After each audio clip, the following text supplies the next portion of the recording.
James H. Reeve phone in. There's many a time I've sat in my living room and cried my eyes out because of these tattoos. I've even thought of getting a knife and cutting them off myself. Call now on 0161 288 0103. So do you think they're going to cost an arm and an egg? These leg and an arm and an egg. An arm and an egg? Oh, brilliant! Call now on 0161 288 0103. What they don't seem to realise is that respect on the street, it's not respect, it's fear. Call now on 0161 288 0103. I'm entitled to walk in my community safe and live in my own home safe, but they took that away from us. The James H. Reeve phone in on Key 103. Call now on 0161 288 0103. Yeah, good evening, treasured and valued Hillman. James H. Reeve here on, it must be Tuesday, isn't it? I would imagine Tuesday, yeah. Yep. I'm just checking it against anything which would help me to remember. Oh, yes, it is Tuesday, of course, because there's been a match tonight, hasn't there? How could I forget that? And what a shower. What a shower.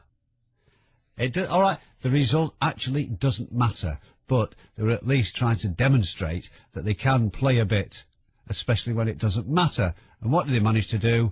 Made a town hall of it. Again, right?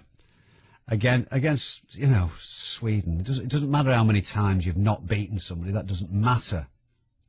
You can only beat what's put in front of you. And can England do it? No.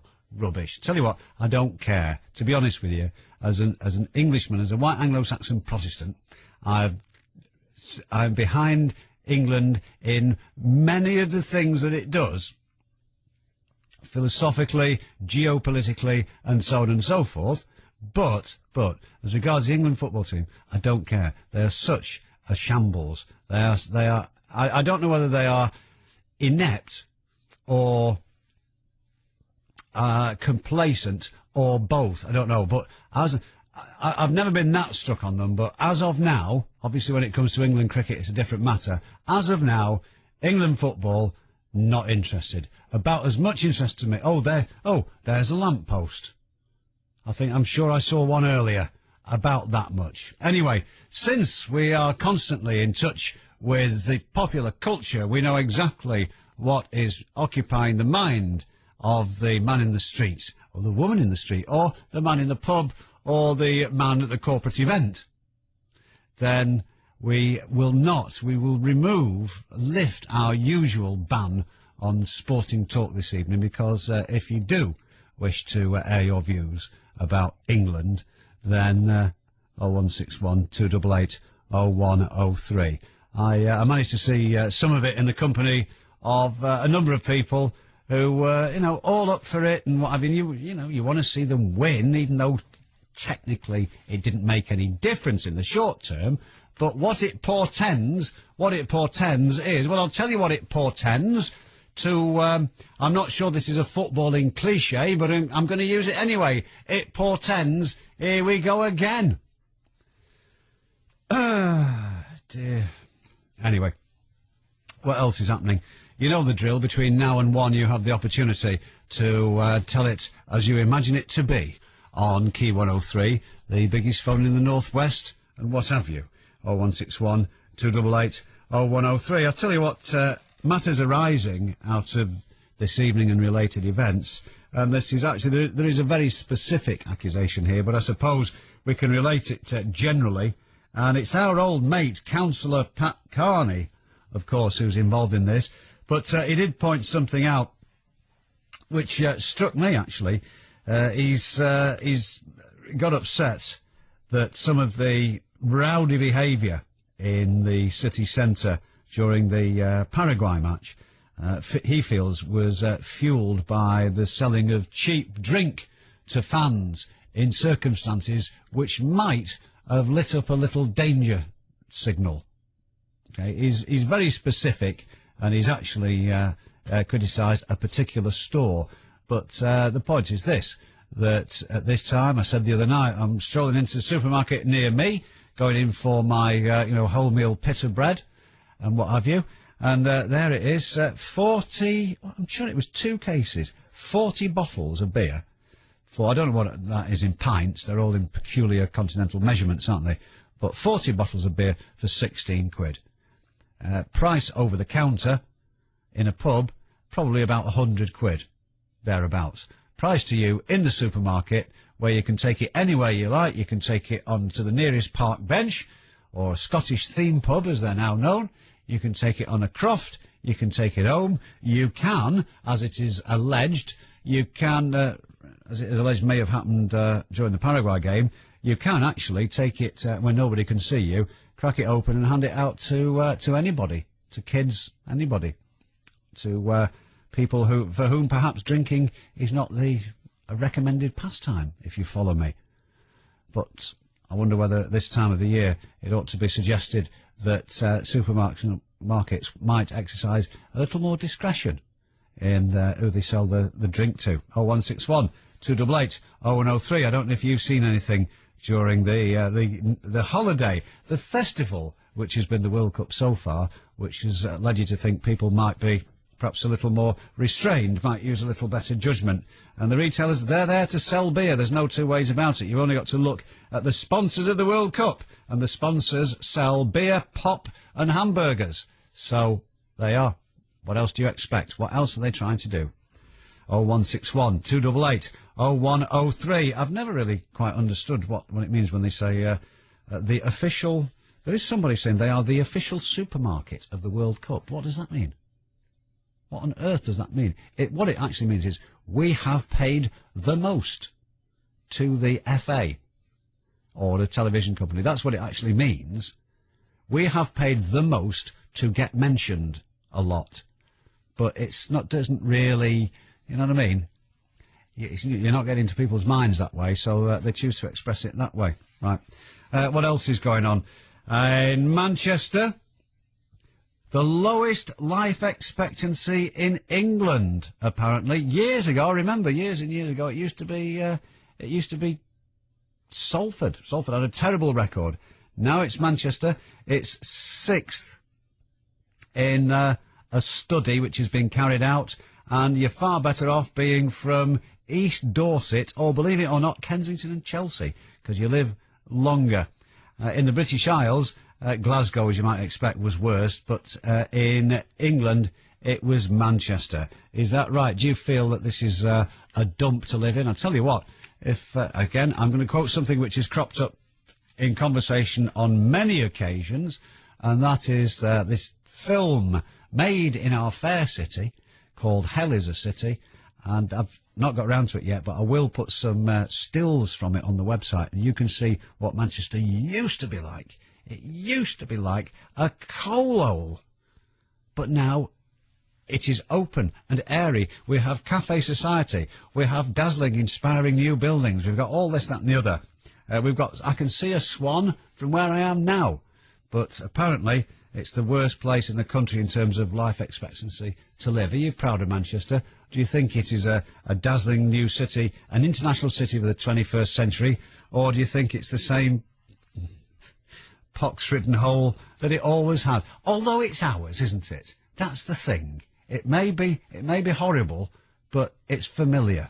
0161 288 0103. And the news, which I know you'll be particularly pleased to hear, is that Tony Blair, and I know all the Labour voters in their hordes will be pleased because, you know, it's a full-time job and therefore you need to get around. Tony Blair has ordered a new plane.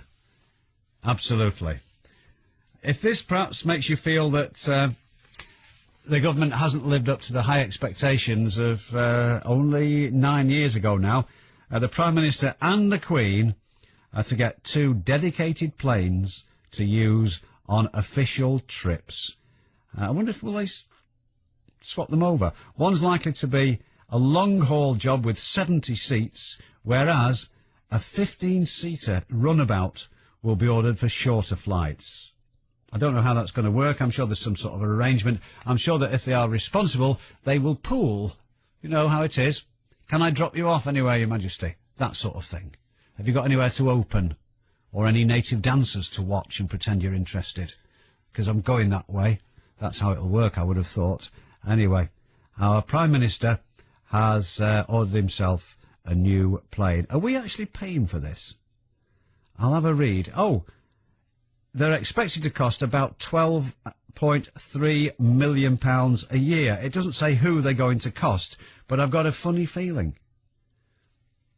0161 288 0103. Your views on current topics of the day, and also, of course, we will, in view of the exceptional circumstances, we will allow you to air your thoughts about what has driven all thoughts of social injustice and redistribution and the causes of crime, driven everything from everybody's mind, and that is, of course, England 2, Sweden 2. England, rubbish. Sweden, not much better, but come on. 0161 288 0103. And some other stuff. You know how it is. We'll make stuff up. It'll fall into our lap. It'll emerge unbidden from the vasty deep, and we'll fling it in between now and 1 o'clock. But of course, principally, we rely on you. That's a rather unnerving thought, isn't it? But anyway, 0161 288 0103, because we give you the opportunity to put your views forward. If they're rubbish, I'll tell you so. Perhaps I should have mentioned that. So have you got the bottle? 0161 288 0103. These are the 3 songs you're listening out for on Key 103's £25,000 triple play.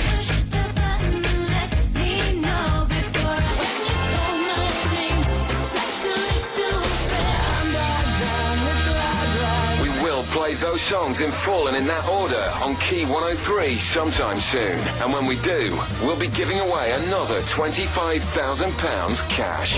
Key 103's £25,000 triple play. On Key 103. Where am I? You're tied to a pole with a load of wood underneath you in the middle of my village. But I was just on my way to get a Volkswagen Fox. What's happening? Remember that song by Elton John called Sacrifice? Well, think of it as a tribute to you. 659. What's that chanting? It's just a special chant. It's pretty catchy, actually. Anyway, better get on. You may feel a slight burning sensation. It's called being on fire. The new Volkswagen Fox. What's stopping you? Because now you can pick one up from just $6,590 RRP. And with CD player, twin airbags and power steering as standard, you need a really good reason not to. We're giving you the chance to win a Fox or other amazing prizes like 6,590 air miles to New York and 6,590 feet high trip to the Grand Canyon or 6,590 minutes of music on an iPod. For your chance to win, log on to fox6590.co.uk. Terms and conditions apply. The new Volkswagen Fox from just $6,590 RRP. What's stopping you? Key 103. Babe, I don't want to scare you, but something very weird is going on. What's that, love? We're sitting in TGI's, and I'm eating a delicious Cajun chicken sandwich with fries. Yes? But it's daytime, and it's a huge portion, and it cost me less than $5. It just doesn't make any sense. Lunch has arrived at TGI Fridays with full-size main courses from just $4.95. Available Monday to Friday, 12 to 3. TGI's in daylight? Try it. It's only a tiny bit weird. It's not even Friday. I'm telling you, those Americans are up to something. I'm Eileen, and I'm quitting with nicotine. I was quite dubious about giving up cigarettes because when I gave up before, I did put on a bit of weight. But now I'm 6 weeks into it, and I really find with the nicotine lozenges that not only are they helping to take away my cravings for the cigarettes, which is great, but also I find that I don't have to be eating and nibbling all the time, so far so good. Eileen quit smoking last year using nicotine CQ 4mg lozenges, which helped Eileen control her cravings and her weight while she quit. Requires willpower, contains nicotine, always read the label. Do something unforgettable this weekend. Discover nature and adventure, gourmet cuisine and great nightlife. Discover Iceland, the land of fire and ice. Reykjavik, Europe's capital of cool, is now just 2.5 hours away with Iceland Air. With return flights from Manchester to Iceland on Fridays and Mondays from only £164 including tax, you can find a cool deal at icelandair.co.uk. Iceland Air, welcome to our world. Conditions apply. Flight subject to availability. The James H. Reeve phone in on Key 103. Call now on 0161 288 0103. Oh, forgot to do it. There we are. Sorry, I really am struggling. I've got a touch of... Thank you. That's better. Right, we're going to touch... Should we start off with a Hillman? Yeah, Mike in Stockport. Hello, Michael. Good evening, James. Good evening. Good evening to you. Yeah. Yes, a couple of points really, James. I'll be quite brief. The first one, hopefully. Okay. The first point was about living in Manchester and being a bit of a dump. I've lived here most of my life, my 35 years on this planet, and I have to say, it is a dump. Although I do like it, but it is a bit of a dump. You should really think about moving to Stockport. The weather's a lot better. Oh, well, yeah, absolutely. It's practically, it's another time zone, Stockport. Now you've put it like that. It is. Yeah. It is. Live on the edge of the Pennines, where the weather changes quite considerably. You know, it's quite nice. The other point I'd like to make, if I may, is around this. Apparently, you mentioned about the planes that the Queen and Mr. Tony Blair will be using. Yeah, just let me. I'm just getting my ad libs out here. What is it? Yeah, that's right. I've got some figures. Some figures have just come in. Millions of pounds with apparently taxpayers' money on 2 new official planes. And the Shadow Transport Secretary, that would come under his, wouldn't it, planes, that's transport, yeah. He said, at a time when jobs are being cut in the National Health Service, which of course has got nothing to do with it, but he thought he'd throw it in, you know what I mean? No, I mean, it hasn't, has it, right? If Tony Blair didn't get this plane, would it mean that any more jobs would be safe in the health service? Answer is no. Not at all. It's like saying, Tony Blair's buying a new plane, a fine time to do so when my hemorrhoids are really playing me up. No logical connection whatsoever. You could get a lot of hemorrhoids treated for £12 million. You think about all the pleasure you could bring to people to be able to sit down. Oh, certainly. Any number, I'm not sure. I haven't got my calculator here, but I'm just trying to work out how many cases of severe Rockfords you can treat. Well, there's 60 million people in the country, isn't there? £12 million, that's probably quite a lot, isn't it? It's about 25 pence a person or something like that. I mean, yeah. There's not that, I mean, you won't get that far if everyone's got piles, but probably there's only a few million people with piles. I don't know. Perhaps we should say, ring in now if you've got piles. Piles, and have a little survey. I think that's probably a good idea. Yeah. If you've got piles, let's bring it out in the open. They might as well splash out on an extra 2 for John Prescott as well. I would think that would probably be a bad idea. Might as well we're buying 2, you might get a discount on 4, and then he can have 2. I tell you what they should do. They should have those things, you know, like those Hercules aircraft, where a car can drive out of the back with a parachute on it. Have you seen them do that? Yes. Yeah. And then they could fly. Tony Blair could fly it. And John Prescott could just, like, parachute into trouble spots and drive round. I've seen it done. They did it on D-Day, I think. Did they really? Yeah, I believe so, yeah. My final point before I go, and it is a serious point, is I wonder what actually makes people have a lower life expectancy in Manchester. I wonder if it's things like the football causes extra stress, or it's lifestyle factors like, you know, beer, fags. It's got to be something like that, hasn't it, really? It'll be, yeah, it will be all that sort of thing. I mean, I'm not sure we should all be striving to live longer and be healthier and all the rest of it. What's wrong? It was good enough for my family for generations to shuffle round the place, coughing and feeling miserable, and then die. Just get it over and done with, yeah. No messing about. Well, I mean, you know, that's what it comes down to in the end. So why drag it out? Absolutely. Why worry yourself to death? Try to stay healthy. I agree with you. You might as well just think, oh well. There's a pal of mine who's a very eminent doctor. Yeah. And he's a very funny man as well. His name is Dr. Kevin Jones. All right. And this is a true story. And this is part of his acts, but it's very true. He does a lot of lecturing at you know, after dinners.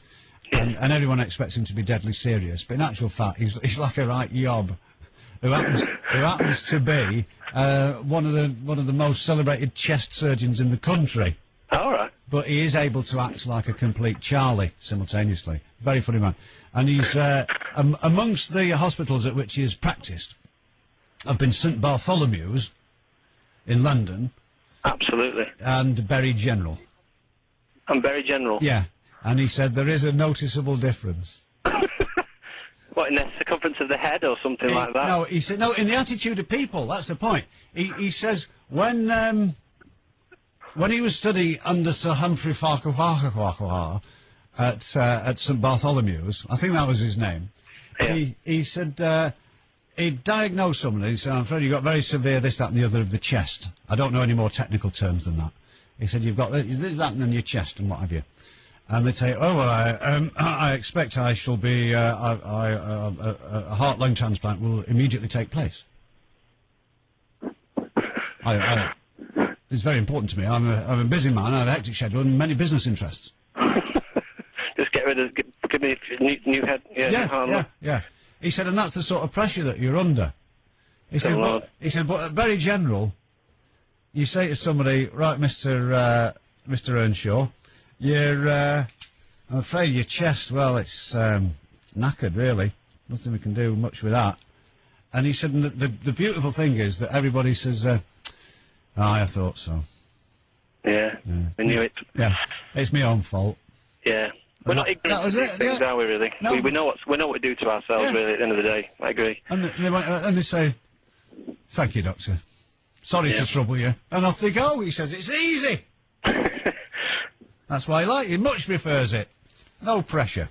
Excellent. Right. Actually, I was looking at the statistics here, and they are... I mean, it will be a combination of all sorts of things, won't it? Lifestyle and this, that and the other, and I suppose there's probably some complex heredity thing in it, but actually some of the figures are quite startling. Male babies live to an average of 72, just over 72. Yeah. Which, of course, has gone up massively, even since, even on the last 60 years, it's gone up hugely. Yeah. It used to be 19 for men in Liverpool 100 years ago, apparently. Oh, yeah, quite, yeah. Whereas, and this is quite interesting, in East Dorset or Kensington and Chelsea, average life expectancy is 80.8. So that's 8.5 years more. The only thing is, if you've got an extra 8.5 years to live, you'd far rather spend it in East Dorset or Kensington and Chelsea, wouldn't you? You probably would. So the trick is then, at the age of 71, to move to East Kensington and get an extra 8 years for free, really, isn't it? Without having to do anything. What I'd like to do, Mike, I'd like to look into the logic of that and get back to you. But on the face of it, it sounds like it sounds a very, very agreeable idea, that. I'm sure there's a flaw in it somewhere. But yeah, it's like my mate who said he couldn't help but notice that all the big premium bond winners all came from, like, the London area. So he said he was thinking of moving there. That's Alan Sugarman, isn't he? He's got a lot invested in premium bonds. He probably won them all. Yeah, you didn't understand that one. Right, there we are. That was Mike in Stockport, starting the ball rolling. Thank you. Because I'll tell you what he did. He was a genius. He had the good sense and the courage to dial. It doesn't take a lot, but a bit. To dial 0161 288 0103, and that's what happened as a result. You see. You may think it was a good idea. Thank you. What time is it now? 26 minutes past 10, and we're into our stride. If you've just joined us, if you're making your way home after the footy, we are on this occasion allowing you to discuss the implications of tonight's game. As regards what happens, it doesn't make a lot of difference. We still play Ecuador rather than Germany. But it looked as if we were really trying tonight, as if we'd almost got it right, and then we made a town halls of it in the end. 0161 288 0103. James is in Sale, on the other hand, and he wants to talk about nothing of the kind, I understand. Good evening, James. James. Lovely name, James. I know. James. It's fashionable without being over trendy. It's popular without being common. Yeah. It's distinguished without making you sound like a right ponce. Yeah, what a marvellous name. It is, James. It's an ideal name. Thank you. Yeah. Well, there's two things I'd like to talk about. First thing, I'd get it over and done with. Weren't you shocked when you found out about the kid who might wrestle lid off a bottle of methadone? Yeah, this is a 3-year-old lad, isn't it? Yeah, he died, didn't he, after... Apparently he took it out from his mother's handbag, opened the cap, and drank 25 mils. I've no idea how much is 25 mils. Is that like 2.5 teaspoons or something? No, I don't know. I'm not. Well, it's still a pretty strong drug, isn't it? In a heroin substitute. Yeah. Well, clearly it's too much. But yeah. Your point being? Yeah. Well, it's I was shocked that the woman had let a handbag with a bottle of methadone in easy reach of a child. Well, I'll tell you what's happened here. The coroner has delivered his verdict, and to be fair, the coroner said there were a number of things which concerned her, including the child-resistant cap manufactured by a company had failed the standard safety test. And underlined that no such cap was childproof, which is true, and I suppose even in the best ordered households, if you it makes you think that there's a number of other incidents that go unrecorded, isn't there? Similar to this one. Oh yeah, I mean, I know perfectly respectable people whose kids have gone rummaging about under the kitchen sink and tried to drink bleach and all this sort of thing. Yeah. Accidents happen. The trouble is that it does make you always feel there's more to it than meets the eye when it involves methadone and people who clearly got drug problems and what have you. You don't get an immediate picture of. You don't think of the Waltons. Do you? You know what I mean? Yeah. That was the second thing. I heard him speaking to my friend Adam from Simply about the Kill Phil poster. Oh yes, we're still looking into that. I'm one of the ones who's involved in it. Who exactly is this Phil guy? Because he used to phone in the Standard Show, didn't he? I've no idea who he is. And obviously a number of things, company policy, and in fact the law of the land prevent me from doing a number of things I would like to do. Well, we're going to do you a big favour. We're going to go into Eccles precinct we're meeting at a tram station at about 12, and we're going to get there about 1. So I'm sure there's loads of other listeners out there who like to join in the hunt, or let's go down there and see if anything good happens. It'd be like what film is it? It reminds me of when it's all sort of spread out. Oh wait, do you know what it reminds me of? Actually, now I'll think about it, because he rides a bicycle, doesn't he, or so he claims. Yeah, it's a little fold-up bicycle. And I can see it reminds me actually of the closing scenes of The Great Escape. Only it won't be a motorbike, it'll be his fold-up bicycle, won't it? Yeah, we're leaping over barbed wire fences and everything. Well, I wouldn't have thought so. And perhaps trying to get it up a curb. with the native beaters, that'll be you and your mates, like spread out in an extended line, flushing him out. But I must stress that and please, I know we have our moments of levity on the show, but I'm being perfectly serious now when I say it is, and I've looked this up. It is actually against the law to actually kill him. Yeah, I heard. Yeah, I can't stress that enough. Some feel it's a bit of an old-fashioned way of looking at things, but it's... it is doing the society a service, really.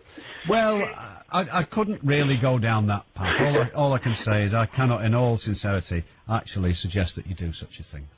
or even... like you said last night, we'll just rough him up a bit. Well, no, I don't think I said that. I don't think I suggested that you give him a bit of a slap. At all. Right, well, that was lovely. Thank you very much indeed. That was most helpful. That was James from Sale. And I think you probably noticed the rapport straight away, because I think we each recognised we were dealing with someone of quality. Obviously, I'm better than him. I'm loads better than him. Thanks. 0161 288 0103. Of any of today's burning issues. You can even have a whinge about the footy, if you like. 0161 288 0103. Somebody has sent us a text message here, that's done via 63103. That's the text number. Wanting to know why Wayne Rooney didn't sing the national anthem tonight. I don't know. Did he not? No idea. Perhaps it's a bit complicated. Perhaps he can't quite get the hang of the second line. Maybe he's trying. 0161 288 0103. We're going to Heaton Mersey next. Thanks. It's James H. Reeve on Key 103. Key 103 and the Orlando Flex Ticket want you to enjoy unlimited fun in the sun in Florida at 5 fantastic theme parks: Busch Gardens, SeaWorld, Universal Studios, Wet n Wild, and Universal's Islands of Adventure. Beat the 5 in 1 all next week with Tool in the Morning and win the family holiday of a lifetime. Go ahead, tell me more. We'll give you 5 days to win one fantastic prize. You know what I'm saying? Get the Orlando Flex Ticket and enjoy the best of Florida. Tool in the Morning, next week on Key 103. Can I help you, sir? Yes, I'd like to vote on the future of this bank. Ah, right. I'll just get a, ballot paper. There you go. I'm sorry, you've just written this. So? Well, it's to vote on your lunch. Yes, pork pie or Scotch egg. I don't know. All right. Should I grow a moustache or a goatee? I don't want to vote on that. Well, what then? Something of consequence about the bank, preferably. Ah, I see. Right. The new carpet, red or mauve? This is ridiculous. You're the one who wanted to vote. Can't handle being on the spot, eh? Imagine if I gave you something important to vote on. Unlike some places, at Nationwide we let customers, not shareholders, have a say in how we run our business. If you're an eligible Nationwide member, you'll receive a voting form complete with an easy quick vote option to make things simple. Just return it in the prepaid envelope or pop it in the ballot box at any Nationwide. And for each vote, Nationwide will donate money to disability sport events. Up to £100,000 in all. Look, I just want my voice to be heard, OK? Oh, right, well, try cupping your hand round your mouth like this. Hello? Hello? Nationwide. Proud to be different. Welcome to M&S. In store today, you'll find a fine selection of euros next to the flip-flops, a batch of crisp fresh pesos, and a lovely assortment of US dollars. Come to M&S for your travel money. It's commission-free with a wide range of currencies and excellent exchange rates available in-store and online. Your travel money, your M&S. Egypt is fantastic. It's a country where everything's beautiful. The people are so cool. When you're here, there's a kind of magic. It's great to be here. Egyptians treat you so well. Unforgettable beaches. Egypt is like a dream. Will I come back? Of course. Nothing compares to Egypt. If you left your heart in Egypt too, make sure to say so at the Love Egypt Club at www.egypt.travel. 20 seconds on the City of Manchester, starting now. There's a new TV channel that is totally focused on Manchester. What is that channel? Correct. What? The I Love Manchester show features the culture, history and landmarks of the city. On which channel? Oh, it's on the tip of my tongue. Correct. Home Search is an unmissable property programme. On which channel? Oh, yeah, it's, Correct. You have scored maximum points. Channel M is the all-new TV station for Manchester with more news, more sport, more entertainment, more Manchester full stop. Channel M, now on Sky Guide 203, NTL 26 and free-to-air frequency 39. The James H. Reeve phone-in on Key 103. Call now on 0161 288 0103. I keep getting these messages via the text thing from the Reverend Ring Peace.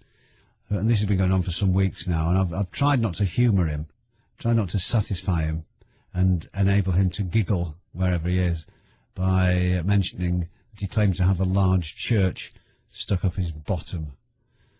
Could you ask the Hillmans for advice? Well, I mean, if you look at the structure of that, there is no...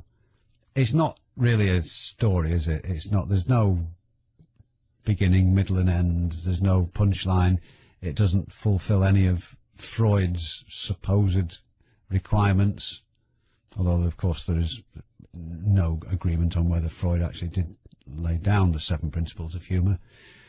It doesn't even, there's not even mention of, bottom. That's not even rude enough to get a giggle, is it, really?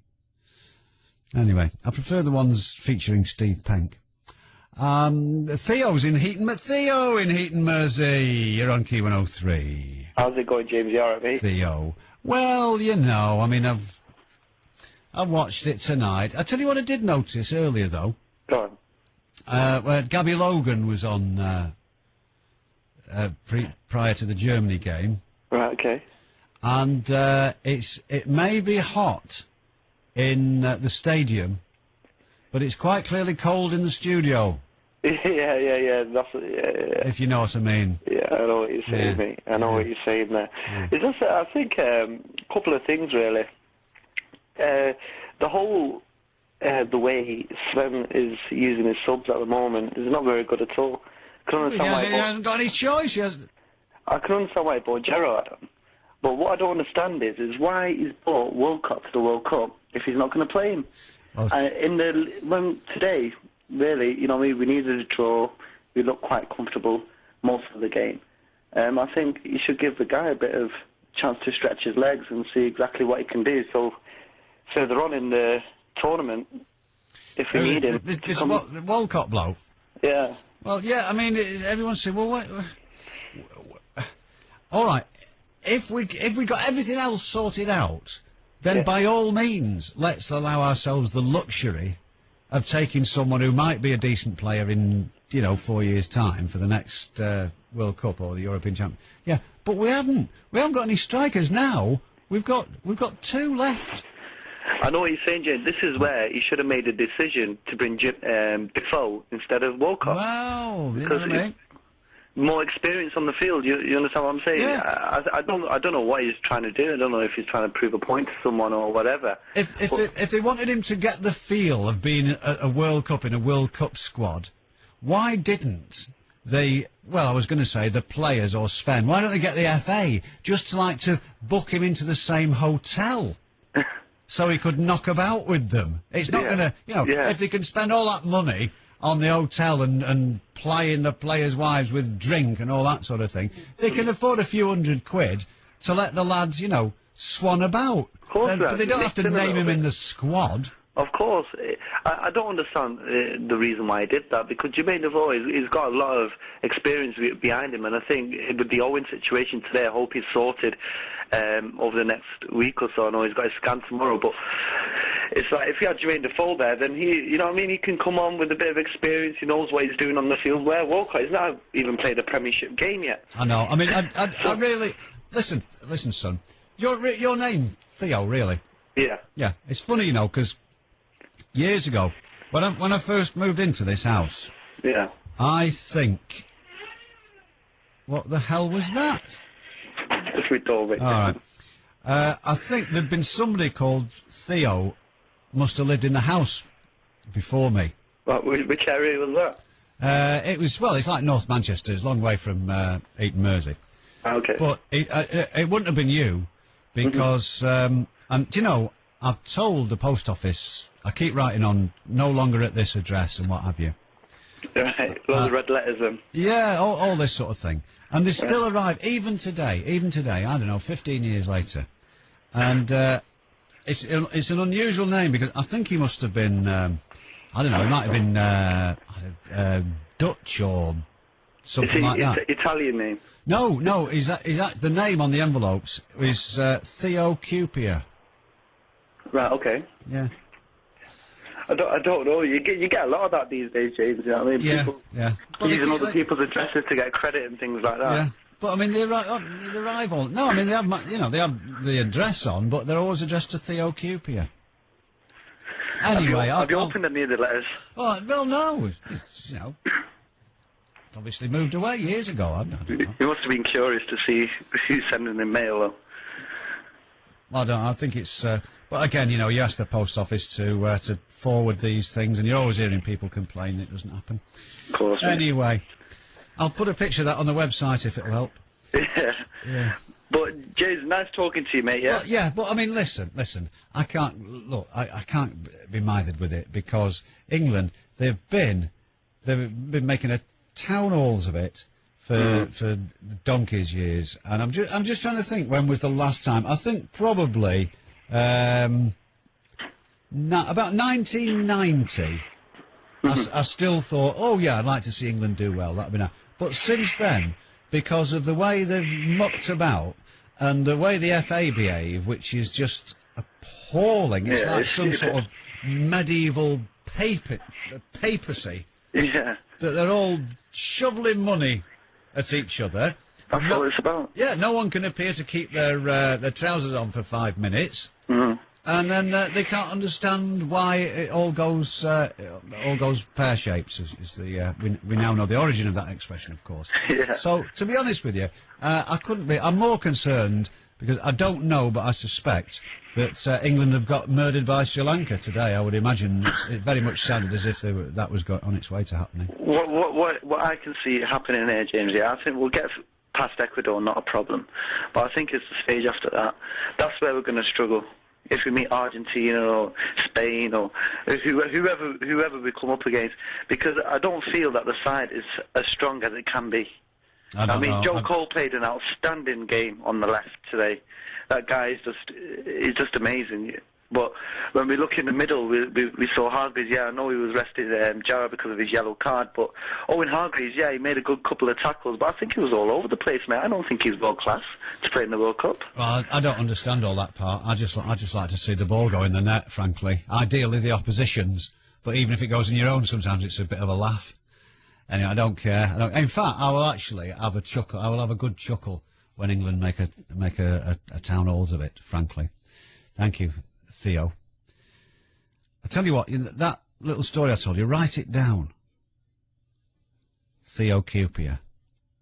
Right. Thank you. I got very amusing text messages just arrived. But I think before that, I think we'd better check up on how the email situation stands, because we'll be going over to the Jackie email desk in a moment for a World Cup roundup and some perhaps a nice pot of tea. In the meantime, whenever you like, you can join us on Key 103 on 0161 288 0103. Is the internet a bad thing or a good thing? With AOL, you can debate the issues affecting you. Key 103 and AOL are giving you the chance to win some amazing prizes. All you need to do is identify the discussion topic and you could win VIP gig tickets, a personal shopper experience, a spa break and loads more. Find out more at key103.co.uk and win all this week on Digi's Drive Home with AOL and Key 103. Key 103. He's heading home again! Football. I'm tired of football. And footballers.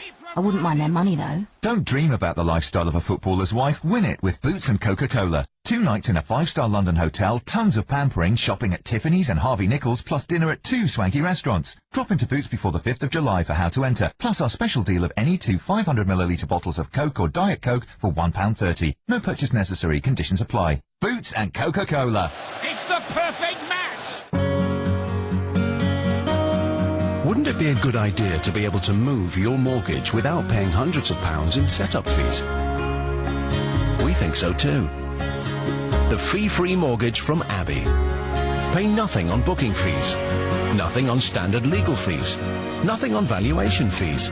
Pay absolutely nothing to remortgage to us. Call 0800 80 80 80, visit abbey.com or your local branch for details. Abbey. More ideas for your money. Available on selected tracker products. Early repayment charges apply for 2 years from completion. Free valuation up to £1,100. Calls recorded.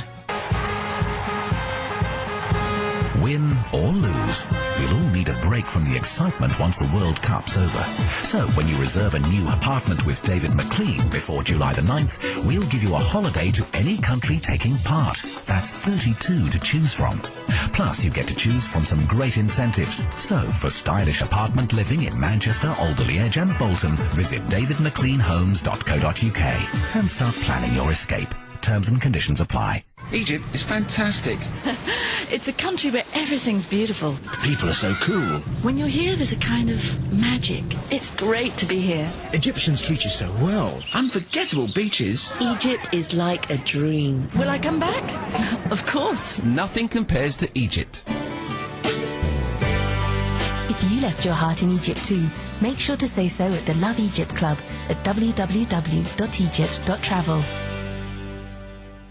Welcome to M&S.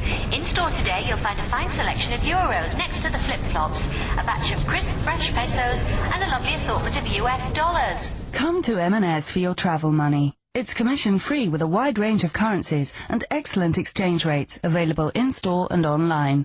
Your travel money, your M&S. You know this road. This road takes you to work every day.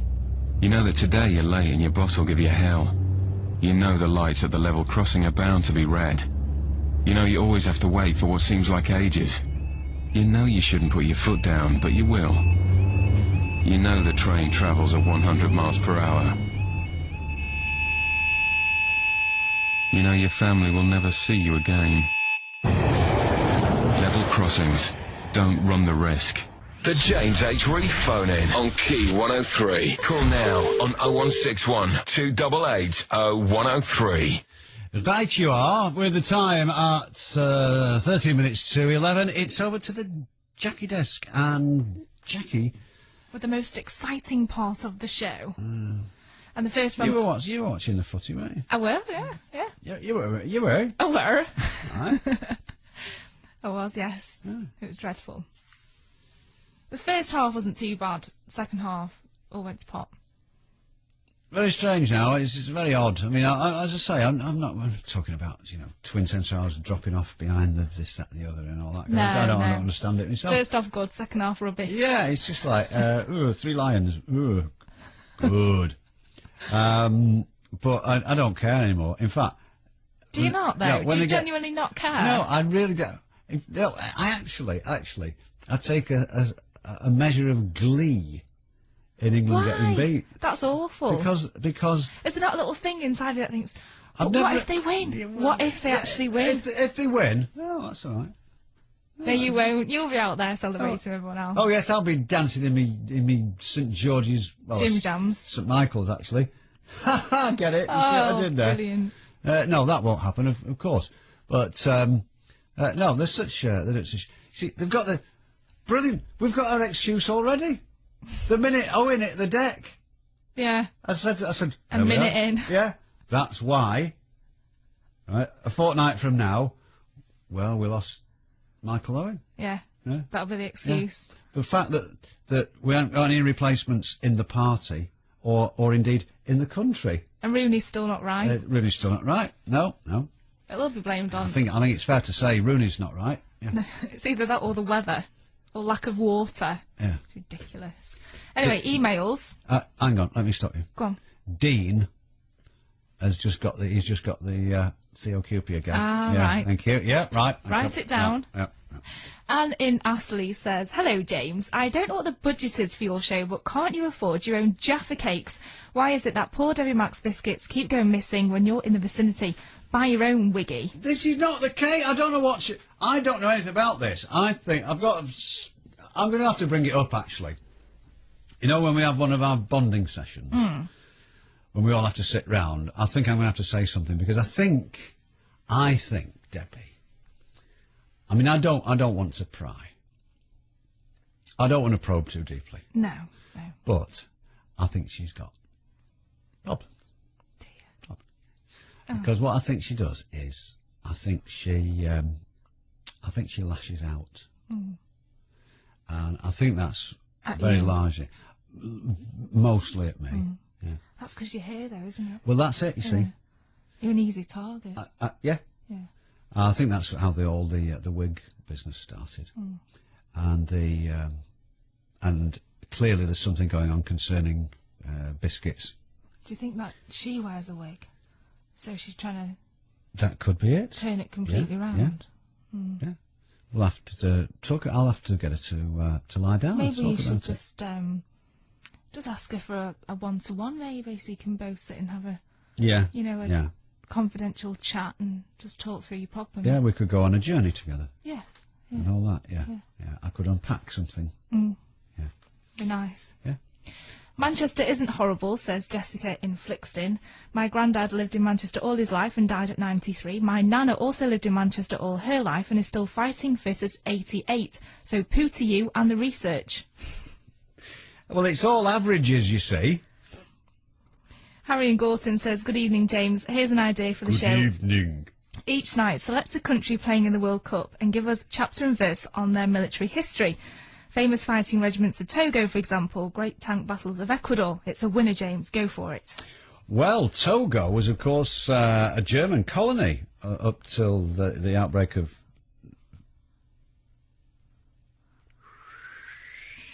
Katie in Bolton says, hi, Jackie. I heard Debbie Mark going on about her missing biscuits earlier. Is anyone in the studio looking guilty? Can you check his wig for Jaffa cake crumbs? This does not happen. It's a rather desperate ploy, I think. It's a bit of, what do they call it, deflection, something or other. Yeah. Hello, James. I must ask, when Sweden scored just before the end, did your wig fly off, says Moira in Anchorage. Wig joke. How I love them.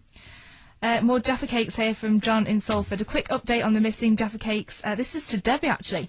James H. was munching something live on air last night, having checked out for crumbs, and I think you'll find out who nicked your biscuits. I'll have to... what was it? I'll have to give her that.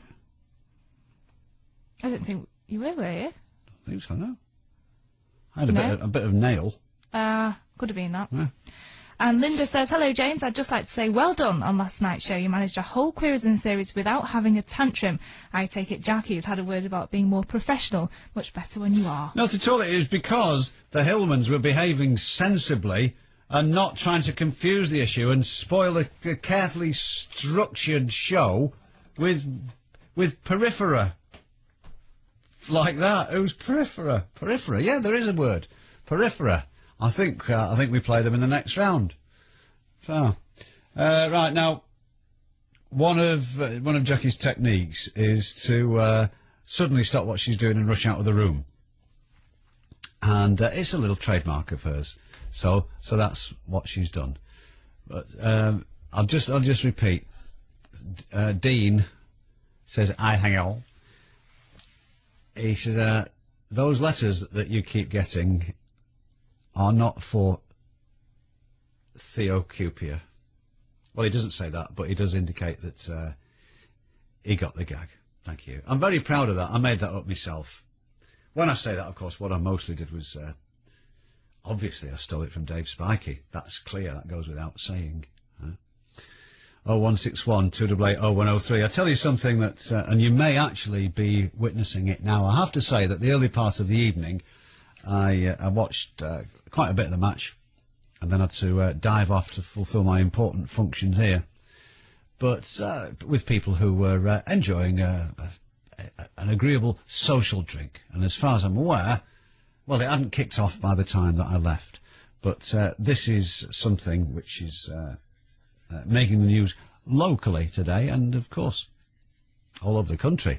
I'm sure that we are not alone in seeing a few off during the football period, but a city centre store has been heavily criticised for selling cut-price drink to people on the occasion of the Paraguay game, and at least one member, old friend of ours, a member of Manchester City Council, feels that this in some way contributed to the rowdiness, and it's a bad idea that cheap drink should be made available so freely at a time of occasion such as this. Well, you know, obviously they go together, don't they? That's why they pay millions of quids or dollars or whatever to have the name associated with it. And the thing is, yeah, sell lots of beer, sell it cheap. It's legal, but as our friend Councillor Carney, you may remember Councillor Carney. He's the man who tried to stop us all smoking. Clearly, next on the list is drinking. What comes after that? Well, I only hope it's maypole dancing. That's all I can say. But he said that you might expect big companies to, and small companies alike, to exercise a little discretion and a little awareness of the sensitivity of the situation when they're selling alcohol on occasions such as this. Have you seen anything like it? Have you seen something that you've thought, well, this is stupid? Bear in mind, some of the football games were played during very, very hot weather, when people's attitudes relax a little, and perhaps their judgment and their approach is somewhat different from its normal the rest of the year, when we're shuffling around, hunched up against the drizzle. 0161 288 0103. Do you think there should be restrictions on the sale of alcohol at times like this? They don't seem to have any problem when it's an ordinary football match. They can shut down pubs, they can close streets, they can stop you going into certain places. But when it's the World Cup, suddenly it's everything you like. Free beer. Get stuck in. 0161 288 0103. We'll go to Salford next to talk to John. John who? I don't know, but he'll tell me. Key 103. Maybe love, maybe fun. Maybe nights out. Maybe nights in. Maybe romance, maybe friendship. Maybe something serious. Maybe just for laughs. Maybe friends.co.uk. Safe, secure and discerning. A new dating database has arrived in the Northwest. Maybefriends.co.uk. Sign up now and registration is free. Maybe it's exactly what you've been looking for. Egypt is fantastic. It's a country where everything's beautiful. The people are so cool. When you're here, there's a kind of magic. It's great to be here. Egyptians treat you so well. Unforgettable beaches. Egypt is like a dream. Will I come back? Of course. Nothing compares to Egypt. If you left your heart in Egypt too, make sure to say so at the Love Egypt Club at www.egypt.travel. And this is the kitchen. Oh, Jane! I went to that domestic appliance store in Oldham you told me about. What did you think? It was amazing. They do everything. Washing machines, dishwashers, tumble dryers, fridges, freezers, gas and electric cookers, built-in ovens, hobs, hoods and loads of those big range cookers, even American fridge freezers, all on display at discount prices. Probably delivered tomorrow for free as well. Well, at those prices you can afford the best. I send everyone to direct discounts. Next to MFI on Manchester Street, Oldham. Whether you want to explore the pyramids in Egypt, Sail the Greek archipelago, haggle in the Grand Bazaar in Turkey, Or relax in the Cyprus sun. at Libra we have a wide range of holidays and flights available, with holidays to Paphos from £171 and daily flights from your local airport. To book for Cyprus, Egypt, Greece or Turkey, visit libraholidays.co.uk or call 0871 226 0493. Can I have 37 cornets, 26 orange sunshine, 63 raspberry surprises, 54 choco rockets, 72 99s, and a screwball for the MD? If the heat's on where you work, call HSS Hire. Air conditioning units, cooling fans, for the office, factory or shop, we've what you need right now. Visit hss.com or call 08457 28 28 28. HSS Hire. Seriously cool. The James H. Reeve phone in on Key 103. Call now on 0161 288 0103. Right, you are. John in Salford. John, you're on Key 103. Hi, James. John. Hi, mate. Talk about sport, really. But we've been watching the World Cup tonight.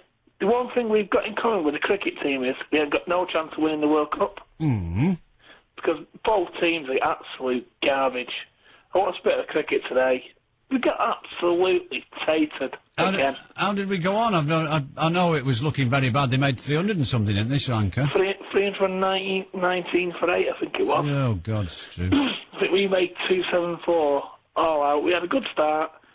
And once again, Peterson, I don't know what the problem with the guy is. He thinks he has to slog every ball that comes to him. You know what I mean? It's just, the cricket team, since we've beat Australia in the Ashes, I know we had a few injuries, but it just shows how poor the England cricket team is without Freddie Flintoff in the team. Well, hang on. It's only last August. You were saying how fantastic they were. Everyone said the greatest thing, the greatest... Who's number one in the world and all this. Right, Jones is injured. He's got to have an operation on his knee. Yeah. Michael Vaughan will never be the same again because he's got a dodgy knee as well. Doesn't look like it. No, you're right. Exactly. You've got Flintoff who's injured for God knows how long. Got the Ashes coming up in December, January. Yeah, we've got Freddie. James. He can do the lot. No, we can't, James. Yeah, he can. Freddie can do it all. Not on his own. Yeah, he can. Keeping wicket does stretch him a bit, especially if he's bowling. Exactly. Oh, dear, James. But don't rule it out. Well, I'll tell you now, this is before the Ashes starts in December. We are going to get tatered 3-0. All right. Yeah, that is a bit embarrassing, but yeah. Well, we'll wait and see. We'll wait and see. A long time to go now. We've got to get people fit and all this, that and the other. See how we go on. But the football team... More immediately, yes. Right, we're going to beat Ecuador probably 2-1. I don't know if we can't play Argentina in the quarterfinals, so I'm not sure who exactly we can face. I'm not exactly sure. But if it's Spain, we'll get tired, because Spain have impressed me a lot when I watched them. Yeah. I think them and Argentina have been the two best teams that I've seen. Well, yeah, fair enough. But, I mean, my attitude to this is not... I mean, I quite like saying... If you win the World Cup, you'd love it, wouldn't you, James? But you know it's not going to happen. Well, it's like City's never going to win the Premiership. Oh, well, I'm sorry, I'm not standing for that. No, I'm not prepared to have that kind of talk. Yeah, well, you know what I mean? No, that's just an example. It's just like, although I thought you're never going to win the Premiership, you know what I mean? You don't know, can't be ruled out. Well, I'd put any money on it, James, that we're going to get knocked out in the quarter-finals. Well, and Ericsson is going to walk away with £4 million in his pocket. This is the for point. doing nothing. Yeah, this is the point. This is why. I'll tell you what, actually, my disaffection with the England football team actually does go back quite a long way to when you got the feeling that it became a bit of a Cockney club. And wasn't there some terrible... They played, was it like East Germany or somebody, at Wembley? And I think there was like 32,000 there or something. I can't remember why, but it was there. If they'd played it at in Manchester or Newcastle or Liverpool or somewhere, it would have been a full house. And they wouldn't do it. They wouldn't do it for years. And then they still signed that agreement they had. They re-signed, didn't they? Yeah, they signed it for this, the new stadium for every semi-final, till the year 5,000, whatever. Yeah, but there was an agreement with Wembley that England would play all their games there, presumably between the FA and Wembley Stadium Limited. Yeah. And they had the chance to renegotiate it in I think it was, it must have been in 1980 odd.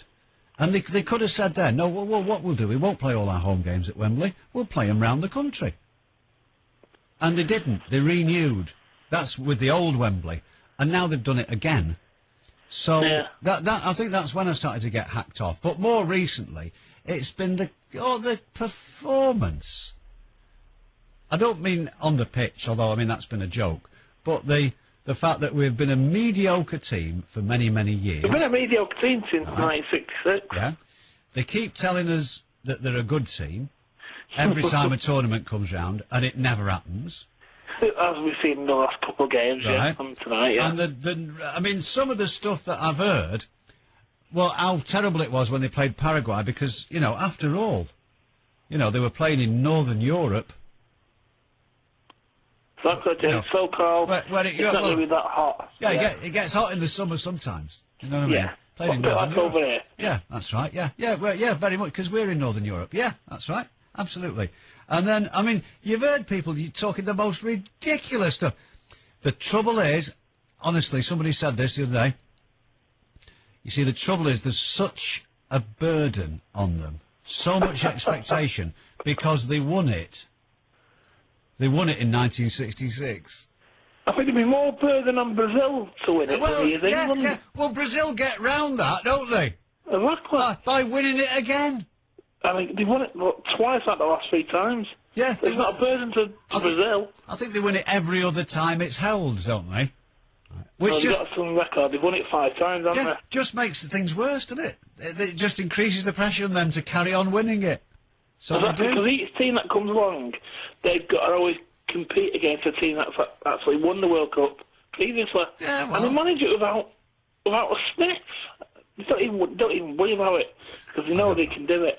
I mean, we know we can't.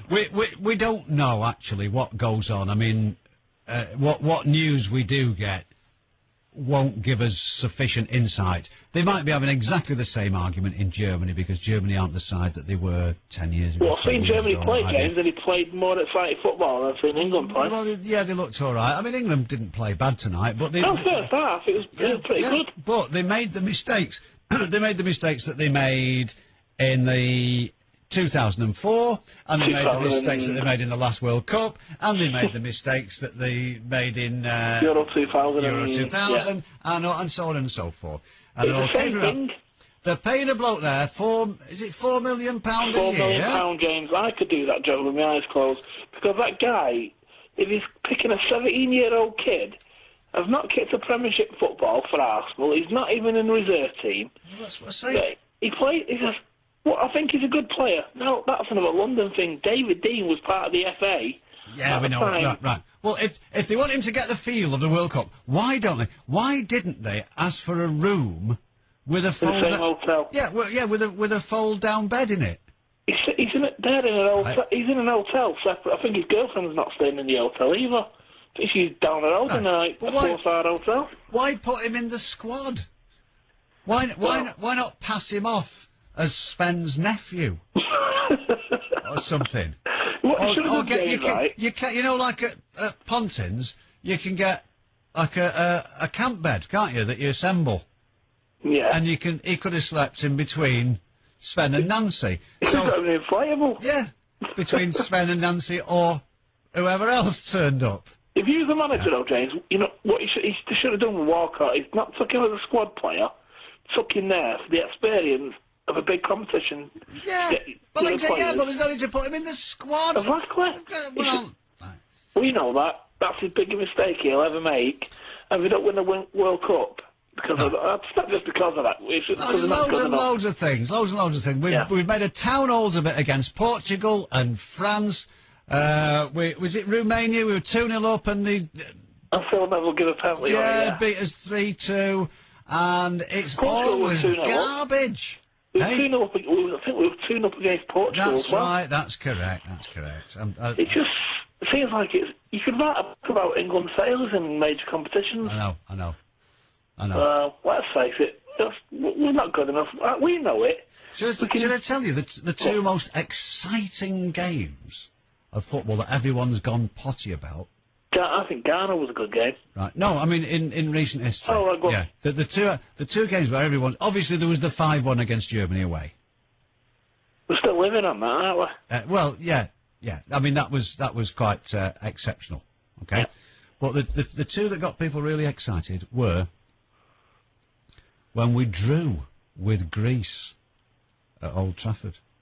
We drew with Greece. Right? Greece, and everyone, David Beckham's pulling his shirt to shreds and people are waving big inflatable World Cups and all this.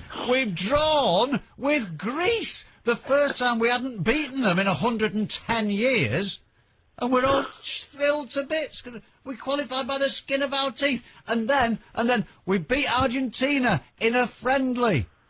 Whippy-doo. A friendly. And John Motson was so excited that he forgot it. He forgot it was a friendly. He thought it was a World Cup. Do you remember? Lineup. Yeah. He said, "Oh, we really have beaten them the first time we beat them in a competitive match." And Terry Butcher, somebody said, "It's not a competitive match." No, you're absolutely right, Terry. Right, that sounded nothing like him. I no idea who that was supposed to be. He was bad, I was a bit carried away. The first bit was okay. Yeah. So that's it. So like Argentina are really going to pull the tripes out in a friendly, aren't they? So so that's how excited we are. Yeah, qualified by the skin of our teeth, winning a friendly. Yeah. And there we are, right? Meanwhile, every time we get to a competition. Yeah. James, before I go. Yes. Got advice for someone who's listening who's an England fan. You need Get ready. All England fans who are listening. Yeah. Get ready to take your flags out your window, because I'll be taking mine out in about a week's time when we're knocked out. And we can wrap them up for the next 4 years. All right, then. That'll do. The same thing will happen again. We'll all get excited. We're going to win the World Cup. And we fall like a lead balloon. Yeah, well, I'll get some bubble wrap. Actually, I found my red and white bowler hat. It was at the back of the wardrobe, and I can't remember whether that's from the last European Championships or the last World Cup. Anyway, it came in handy, although it is a little bit flimsy. But luckily, I kept it in the dark, so it hadn't degraded in daylight, which I think they do. It's 11 minutes past 11. It's James H. Reeve upon key 103. So, Joan in Chorlton needs a quick word. Hello, Joan. Hello, Joan. Now, you make me laugh, James. I mean, really, it's a tonic. But that wasn't what I thought. I'll just get that in very quickly, right? No, what it was, you were cleaning out a cupboard the other day. Yeah. Yeah, and I came across this magazine, Ulula. Do you remember it? I do, yes. And I used to read. Nobody else read it when it came into the house. I read it from cover to cover. Anyway, I found this old Wait a one. minute. How did you come by it? Because it is the school magazine. I know. Of the Manchester Grammar School. That's right. My son was there. Oh right. But he's 47 next month, so he'd be after you, I think. Just a bit. I'm not being funny, but just after. It would be after you, wouldn't he?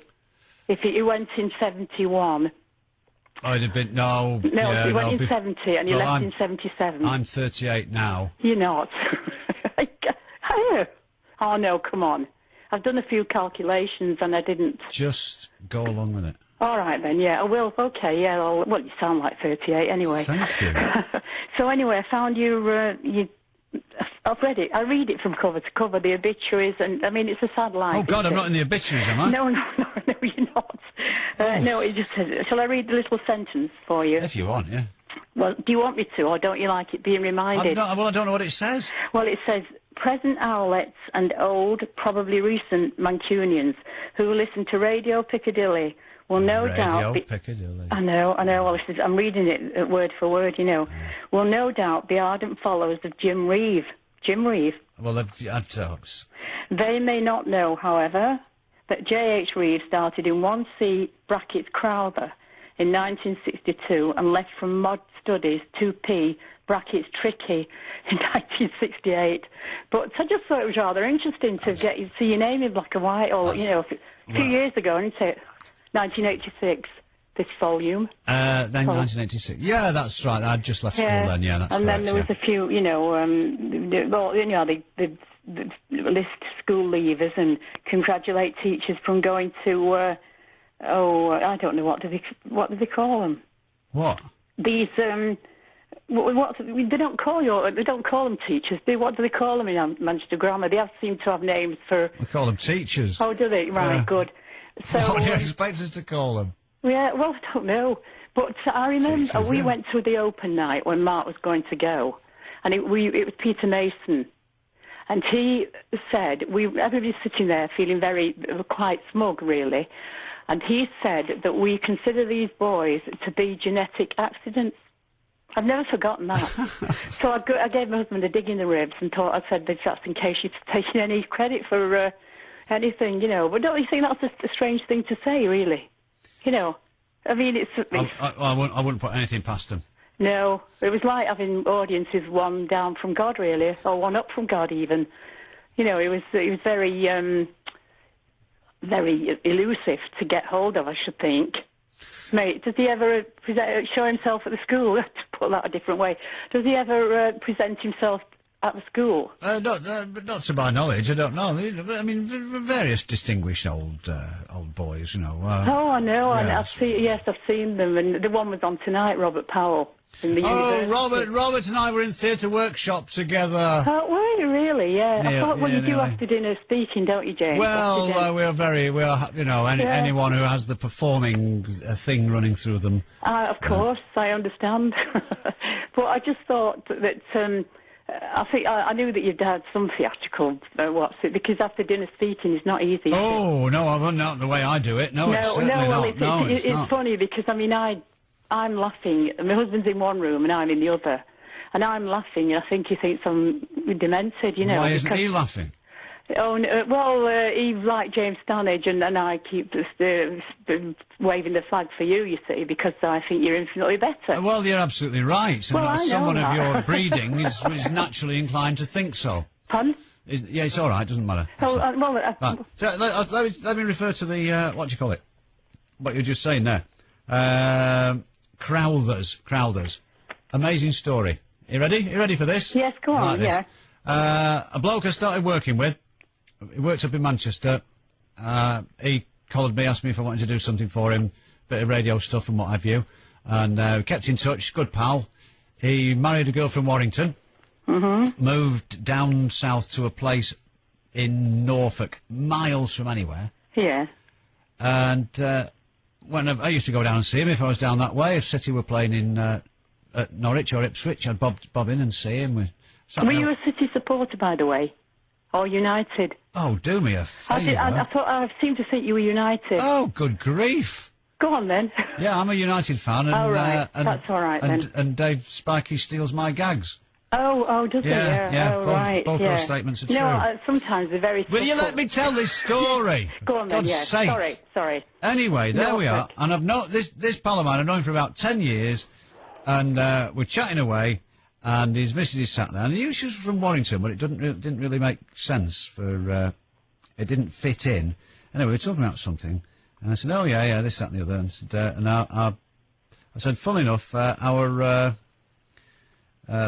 first teacher I had at MGS, he moved to Warrington. I think he went to Lim Grammar afterwards. So she said, oh, who was that? Because my dad taught at Lim Grammar. I said, well, his name was Bill Crowther. She said, that was me dad. Oh, gosh. Oh, now that is a small world, isn't it, really? But I'd known him for 10 years. 10 years, and it had never cropped up in conversation. No. So there you are. So I know, it's the way it works out, yeah. Her dad taught me French, and look where it's got me now. Where has it gone? Well, I think you've done very well. I like to hear about these MGS boys that have done... But some people would call it what do they call it? Like a factory, machine. But I didn't agree with that. I think they were well taught. And they did wonders for them, didn't they? But they were all bright boys, weren't they? Of course. Yeah. Yeah, I got somebody came to me and said, look, we have this society. At former boys from the school who've gone on to progress in the arts and sciences and in business, and we have regular meetings, and we ask. I think he said ask. Ask would be asked. I think he did say ask. He said we ask old boys to deliver a speech, perhaps at a luncheon once a month. I wonder, would you be care? So I said, aye. I said, I can imagine that. I said, who have you had in the past? He said, well, last month we had the Suffragan Bishop of Ilchester. And the meeting before that we had the Deputy, the Under Secretary of State for Overseas Development. So I said, right, I'm your man. I said, put me down then, pal. So well, you were in good company, weren't you? How did you follow them? It was no pick-up and all that. No. But I should imagine you came across very well and very funny. But of course. Yeah. Right, get off now. Oh. I know, it was a bit of a letdown, but that's the way, that's a lesson in life, you see. It all ends horribly and unpleasantly, and if you're lucky, unexpectedly. That's the good news. 20 minutes past 11, James H. Reeve on Key 103, 0161 288 0103. Time for a refresher? Right, I'll let you know. I'll just give your memory a jog of the things we've been talking about up to now. But I must do these first.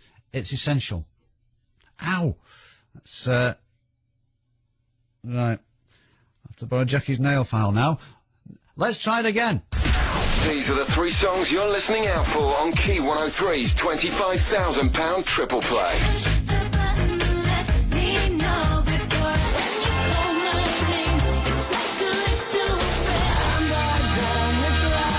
We will play those songs in full and in that order on Key 103 sometime soon. And when we do, we'll be giving away another £25,000 cash.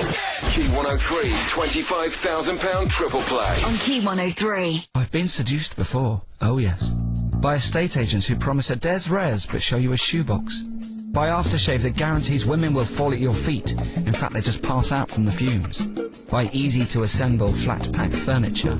By a washing powder that would keep my pants whiter than white, yet they're still beiger than beige. And by the tantalising aroma of many a kebab shop. Some things aren't what they're cracked up to be. When surveyed, the majority of people who left BT didn't make the savings they thought they would. Turns out the grass isn't greener after all. BT, bringing it all together. Claim based on an independent survey of 156 customers who'd left BT. Survey conducted between January and March 06.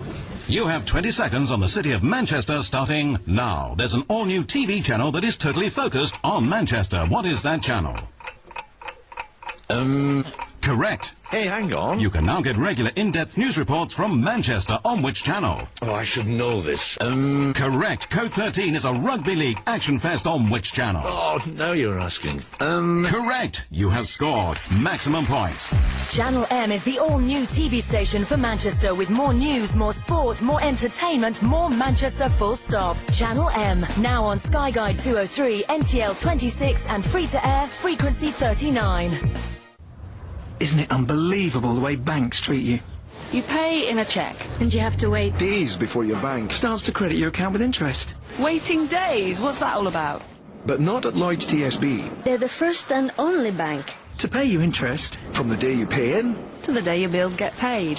So if you use cheques, standing orders and internet banking... You could earn over 150 days more interest a year. If you're losing interest in your bank, switch to Lloyds TSB. Lloyds TSB, you first. Personal current accounts paying interest. Same-day interest on up to £1,000 of cheques a day. Paid in over counters 9 a.m. to 4:30 p.m. weekdays. This is the sound of the impact when a motorist runs the lights at a level crossing.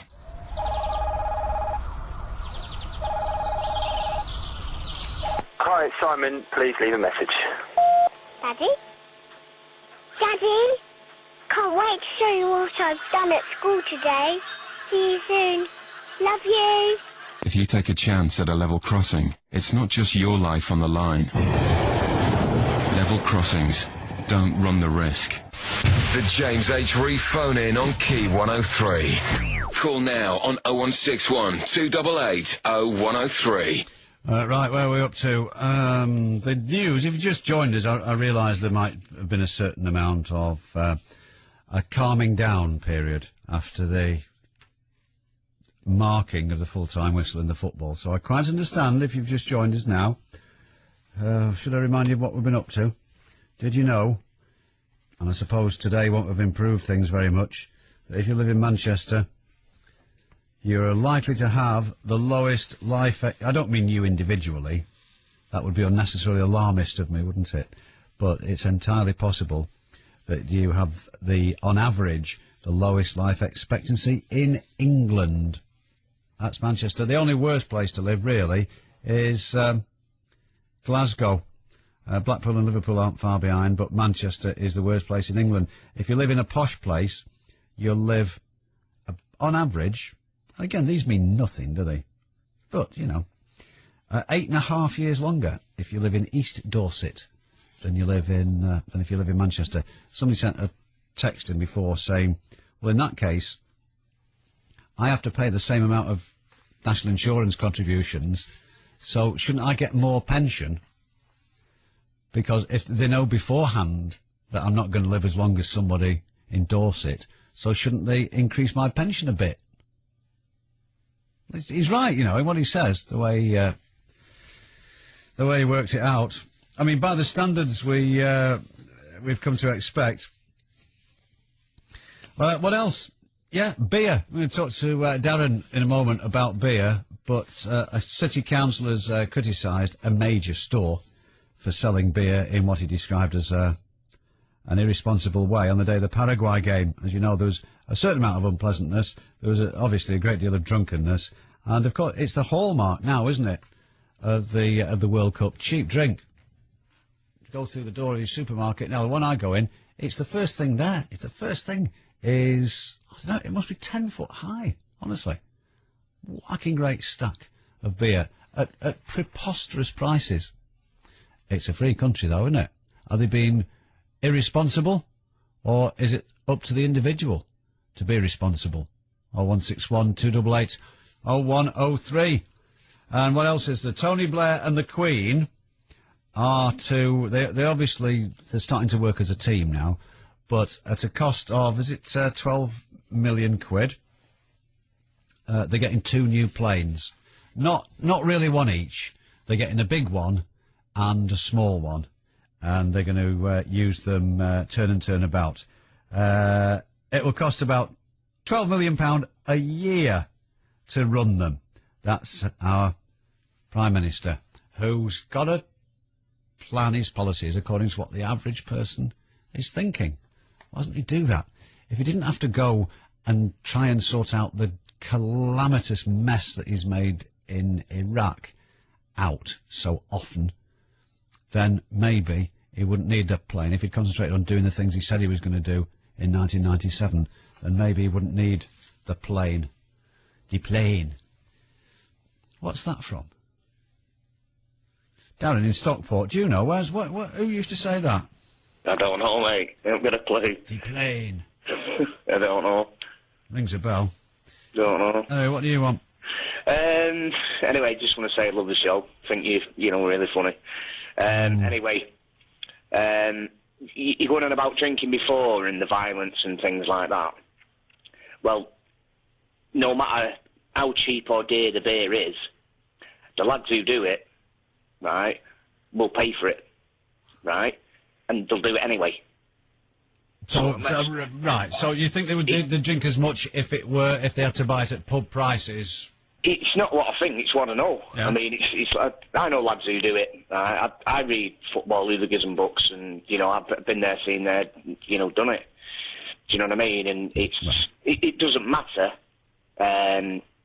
how much it costs. Do you know what I mean? They do it. It's like certain books what I've read. I mean, can I mention certain teams, or am I allowed to do that? Yeah. Yeah, it helps, yeah. I mean, if you weren't allowed to mention football teams, the World Cup coverage would be very hard to follow, wouldn't it? I mean about the football, like the hooligans kind of thing. You know, like Millwall, you know, things like that. Yeah. Cardiff, you know, things like that. I've read a book on them. And basically, I mean, it's just like to get the insight into how they work. Yeah. Do you know what I mean? I enjoy reading them, I'll admit that, you know what I mean? It's like, just to know why, and, you know, everything else. Because at the end of the day, they're putting everybody else at risk as well, kids and things like that. And, you know, I can't understand that.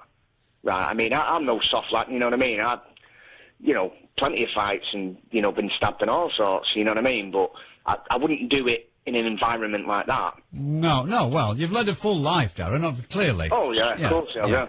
But, I mean, this, like, certain books, they'll tell you, like, the person who's obviously wrote it will say the reasons why. And they say, like, obviously, they work all week or they do whatever they do, and then it's just that Saturday. Do you know what I mean? It's where you get drunk with the mates, you have a fight, whatever happens. They see it as where your town or your country is, you know, it means everything to them. Yeah, I mean, it's like where I live. You know, it's only a small little place. You know what I mean? And I mean, I've read it in books about these, and I know a lot of lads what do it. You know, most of my mates like do it for these, and there's only about 150 of them. You know what I mean? It's just a waste of time anyway. But they do it. They try and prove that for some reason. I don't know. Yeah, I mean, just let me interrupt you a second. I mean, yeah, we hear all the reasons. We get all the people, all the sociologists telling us why, and I don't know whether it really deserves this amount of analysis, because I don't fall for the well, you know, it's a natural thing to do and what have you. I mean, if you've got full of pent up emotions during the week, the weekend, why don't, instead of stabbing people, why don't they take up golf? Yeah, it's not that why they do it. Well, this is what they say. I mean, me personally, I think it's a load of, you know what I mean? Yeah. They say it's like, say I'm from Stockport, yeah? Yes. And they went to, say, I don't know, York. They see it as where you're taking your town to there and you're proving yourself. That's how it's stupid. Oh yeah, we know all that caper. Yeah, quite so. Do you know what I mean? It's and I mean it's like when things when teams come here. I mean, like when Stockport gets smashed up, you know, it's happened loads of times, and mate's been there and all this and that, and you think to yourself, well, you know what I mean? Is at the end of the day, is it all? I just can't understand it. I mean, you know, like I say, it's just. I don't know, but when it comes to England, they all come together. This is what I can't understand. They all fight against each other all year. Yeah. Right, from everywhere. And then when England play, they all come together. Possibly. And then when things go wrong, they go against each other and start fighting each other. I'm very interested in it. I mean, some of them apparently, I don't know what it's like now. I mean, there was a lot of... You couldn't avoid it in the 70s up till Hillsborough, really. You couldn't avoid it. There was battling every time there was a football match all up and down the country, and it was a thing for the young man about town to do. Yeah, you're never going to get rid of it. You're never going to get rid of it, but it became a bit more sophisticated, generally speaking. And, I mean, obviously, I'm not convinced that football places should actually be a place for families to go and take 2 children and have a 4-course meal. I wouldn't take my daughter. No, I mean, if they want to do that, let them go to a nice pub in the country.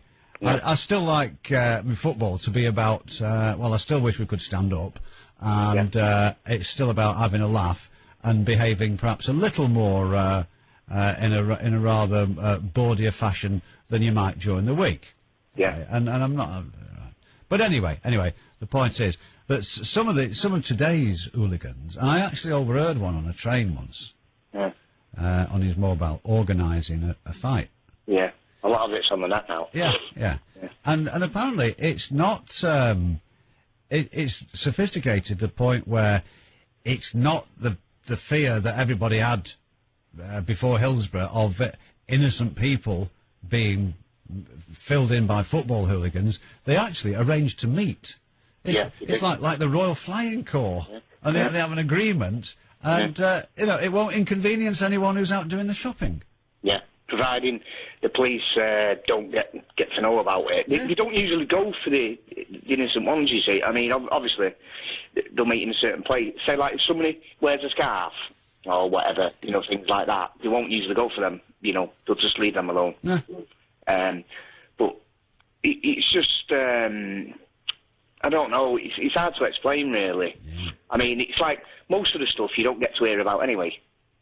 So say, like, in the papers, you only get, like, the big news. Do you know what I mean?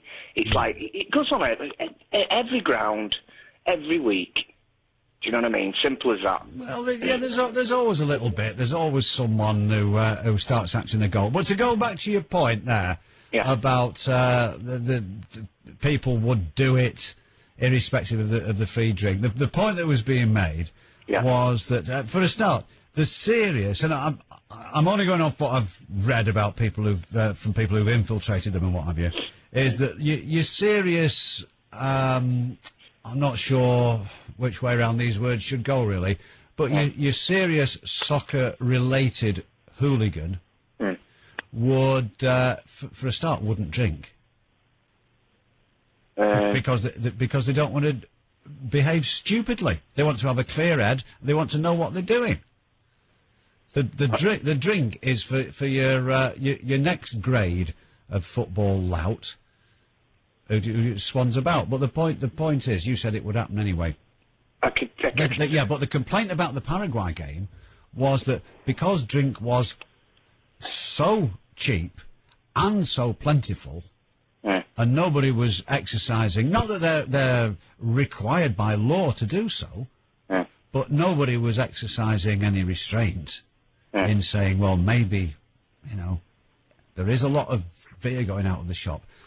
It's claimed, there's no suggestion that underage kids were being sold drink, but it's claimed that people legitimately were buying crates of the stuff, carrying it outside, and then, because it was so cheap, they were opening it up and handing it out to everybody. So it was getting into the hands of kids who were legally too young to drink and probably psychologically too young to drink that sort of thing. That was the problem. So the question is about, selling drink responsibly. We now, on all the adverts now, it says drink responsibly, and they sort of mean it. They don't mean, obviously they're not going to say don't drink. They're going to say drink the drink that we manufacture, but responsibly. Okay. Yeah. But then again, if it's coming at you by the pallet load, you must think, oh, it's your birthday. Yeah. Anyway, listen, it's nice to know that you follow football hooliganism. It's nice to have a hobby, something to study. Okay. You never know. Send off the forms. You could be on Mastermind. Could be specialist subject. It's bound to happen. People do, the history of Phil Collins and things like that. Give it a punt. You don't know. Darren, we've got to leave you. We've got to go to Mosley in a second. 23 minutes to midnight. James H. Reeve on Key 103. Is there anything to tell you? Has anything happened just lately? She'll be in a bit. Oh yeah, I've got an entertaining little story from the World Cup for you from Germany. And it's a belter. You know the sort of joke that I like. Remember the Theo Cupia one? It's as good as that. Now you're talking. Right, I'll explain in a minute. Key 103. 5 mornings a week, Alison has treatment for cancer. The hospital is over an hour's drive away. This means filling up with petrol once or twice a week, which wouldn't be so bad if it was her only expense. Alison guessed that her treatment would involve lots of expensive machines, but she didn't think the hospital parking meter would be one of them. Travelling and parking costs for cancer treatments can mount up. So if you're struggling to afford it, call Macmillan free on 0800 500 800 and we'll tell you what financial help is available and how to claim it. That's 0800 500 800. Macmillan Cancer Support. We want a better deal for people dealing with cancer. Rough track. Smooth track. Hard rock. Soft leather. Stormy weather. Climate control. With aircon, leather interior, and Sony 7CD auto-changer, no matter how hellish outside, it's always heaven inside the Ford Ranger Thunder, from only $13,950, with £550 of free accessories. Feel the difference. Retail only. Price includes £3,000 saving on vehicles registered before 30th of June. Terms and conditions apply. I've been seduced before, oh yes. By estate agents who promise a des res but show you a shoebox. By aftershave that guarantees women will fall at your feet. In fact, they just pass out from the fumes. By easy-to-assemble flat-pack furniture. By a washing powder that would keep my pants whiter than white, yet they're still beiger than beige. And by the tantalising aroma of many a kebab shop. Some things aren't what they're cracked up to be. When surveyed, the majority of people who left BT didn't make the savings they thought they would. Turns out the grass isn't greener after all. BT, bringing it all together. Claim based on an independent survey of 156 customers who'd left BT. Survey conducted between January and March 06. Hello, Jack. I heard you're off work. What happened? I took a really nasty fall. You must have. Look at the state of you. Were you on scaffolding? No. A roof thing? I overreached on a step ladder. A step ladder? How far did you fall? The second rung. What? Oh, it's not a rung. Sorry, which rung? The second. All right, shut up. Pain's not all you feel when you fall from a low height.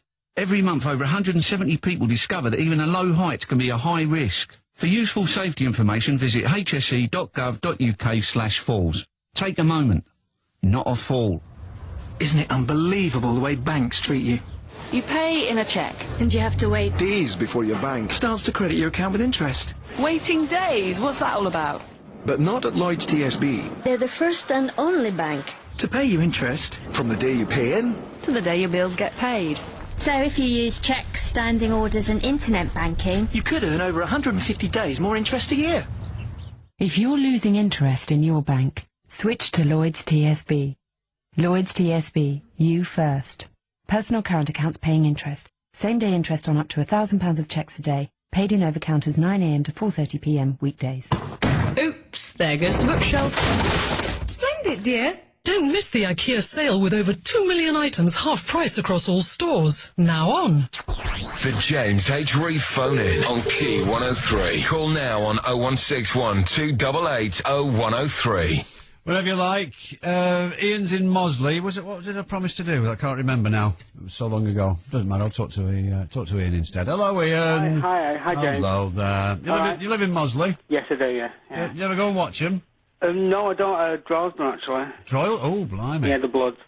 Right. Yeah. It's just about the football again. Do you think we've got any chance of winning it? Did you watch it tonight? Yeah. Well, yeah. It was.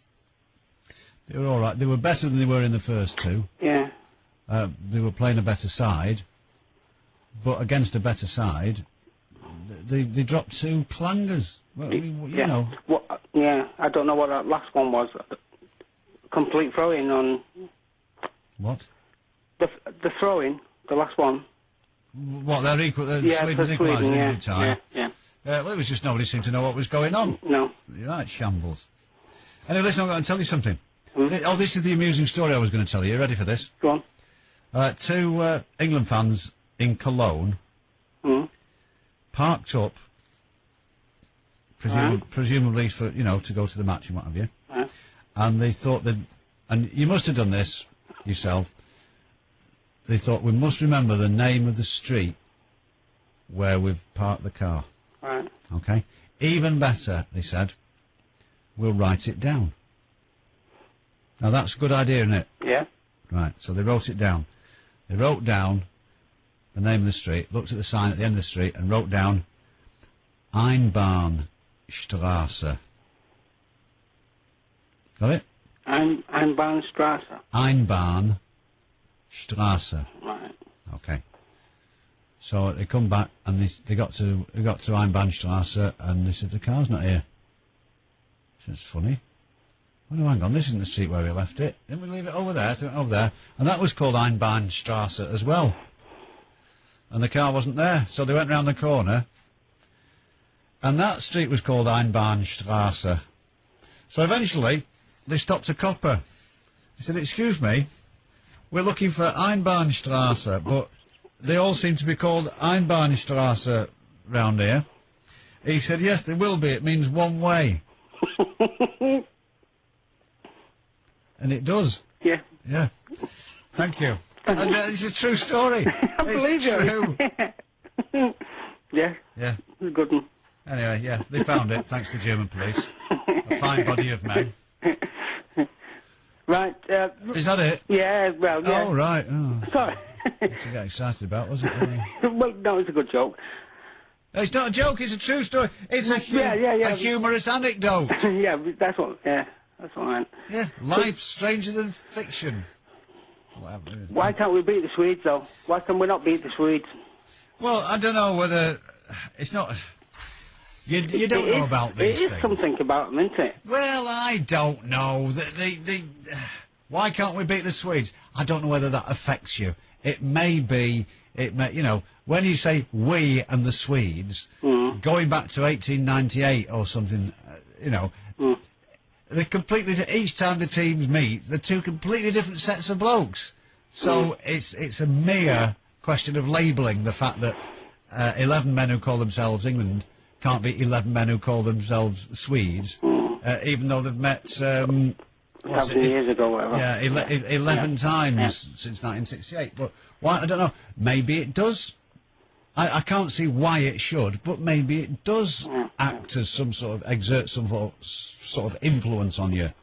The reason we haven't beaten Brazil, I don't think we've beaten them ever. Have we not? Maybe we've beaten them once, I think, when John Barnes got that goal. Yeah. But that's largely because they're better players. Now, whether they are almost always better players. Now, whether Sweden are better players, I don't know. They've got some good players, but it's one of those things. But certainly tonight, it's not a question of never being able to beat Sweden. It's a question of tonight we couldn't beat them because we played okay, but we're shocking at the back. Yeah. So there we are. Well, we've been all right at the back. We didn't expect it, did you? Well, I didn't.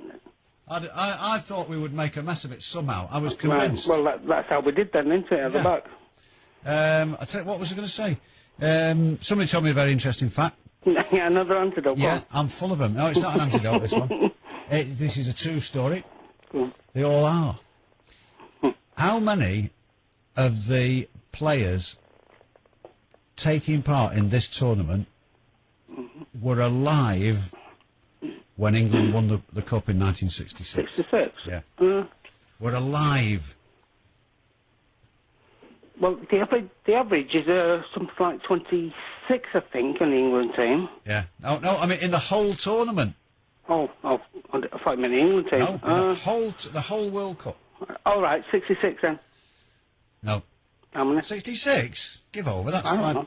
I'm still amazed that the Japanese FA managed to find 11 Japanese blokes who don't wear glasses. Why? Never mind. Look, I'll tell you the answer. Go on, then. I think it'll save time. The number of players taking part in this tournament who had even been born the last time when England won the World Cup. Yeah. Is one. One. Yeah, one. And he's the Tunisian goalkeeper. I thank you. You don't get facts like that every day of the week, do you? No, do you? No. He's turned 40, the Tunisian goalkeeper. Nobody else playing in that tournament was born when England won the World Cup in 1966. I thank you.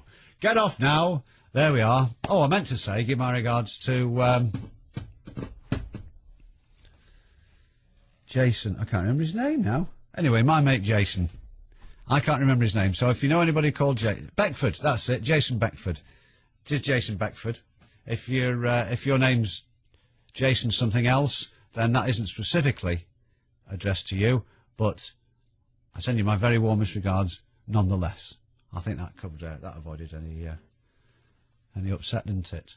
Right you are, 12 minutes to midnight. Soon comes round, doesn't it? 0161 288 0103. Whenever you like. Key 103. Egypt is fantastic.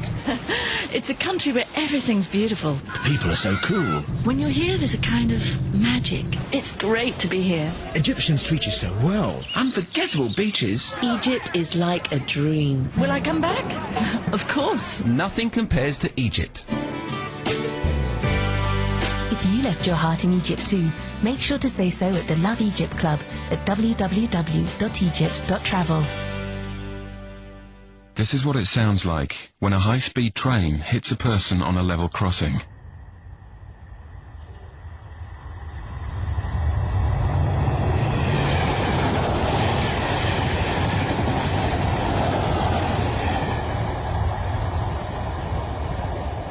Ten stone of flesh and blood doesn't make any difference to 450 tons of train travelling at 100 miles per hour. Level crossings. Don't run the risk. Can't wait to get on holiday. Cosmos has thousands of holidays ready to go. To book, call 0870 145 5000 or click cosmosholidays.co.uk. Go book it. I can't believe I broke my collarbone. Oh, look, love, Worker Centre Get Well card. That'll cheer you up. Lovely. Let's see. Oh, everyone signed it. Ah. You idiot, that's from Mike. What? Lipstick, says Ange. What kind of muppet uses a swivel chair as a ladder? That's from Chip. Yeah, thanks, love. Stop there. Mind you don't fall out your sick bed. That's from Ian. Yeah, all right. You utter fool. That's from Barbara. Oh, leave off. Pain's not all you feel when you fall from a low height. Every month, over 170 people discover that even a low height can be a high risk. For useful safety information, visit hse.gov.uk/falls. Take a moment. Not a fall. Maybe love, maybe fun. Maybe nights out. Maybe nights in. Maybe romance, maybe friendship. Maybe something serious. Maybe just for laughs. Maybefriends.co.uk. Safe, secure and discerning. A new dating database has arrived in the Northwest. Maybefriends.co.uk. Sign up now and registration is free. Maybe it's exactly what you've been looking for. 5 mornings a week, Alison has treatment for cancer. The hospital is over an hour's drive away. This means filling up with petrol once or twice a week, which wouldn't be so bad if it was her only expense. Alison guessed that her treatment would involve lots of expensive machines, but she didn't think the hospital parking meter would be one of them. Travelling and parking costs for cancer treatments can mount up. So if you're struggling to afford it, call Macmillan free on 0800 500 800 and we'll tell you what financial help is available and how to claim it. That's 0800 500 800. Macmillan Cancer Support. We want a better deal for people dealing with cancer. The James H. Reeve phone in on Key 103. Call now on 0161 288 0103. They've got one or two thoughts about a variety of things being texted in. One or two people saying that the violence at football puts them off. The tone has been very much of everyone, by and large, linking arms and sashaying to the sound of oompa bands. Not really my idea of an afternoon out, but you know what I mean. Which is, of course, better than stabbing each other with broken bottles, broadly speaking. Mike is in Greenmount. Oh, it's nice there. And I understand you're going to try and maintain that the game for, what is it, the game for ruffians played by gentlemen? The very one, James. Yeah. I had a bad experience in the mid-80s with football and violence.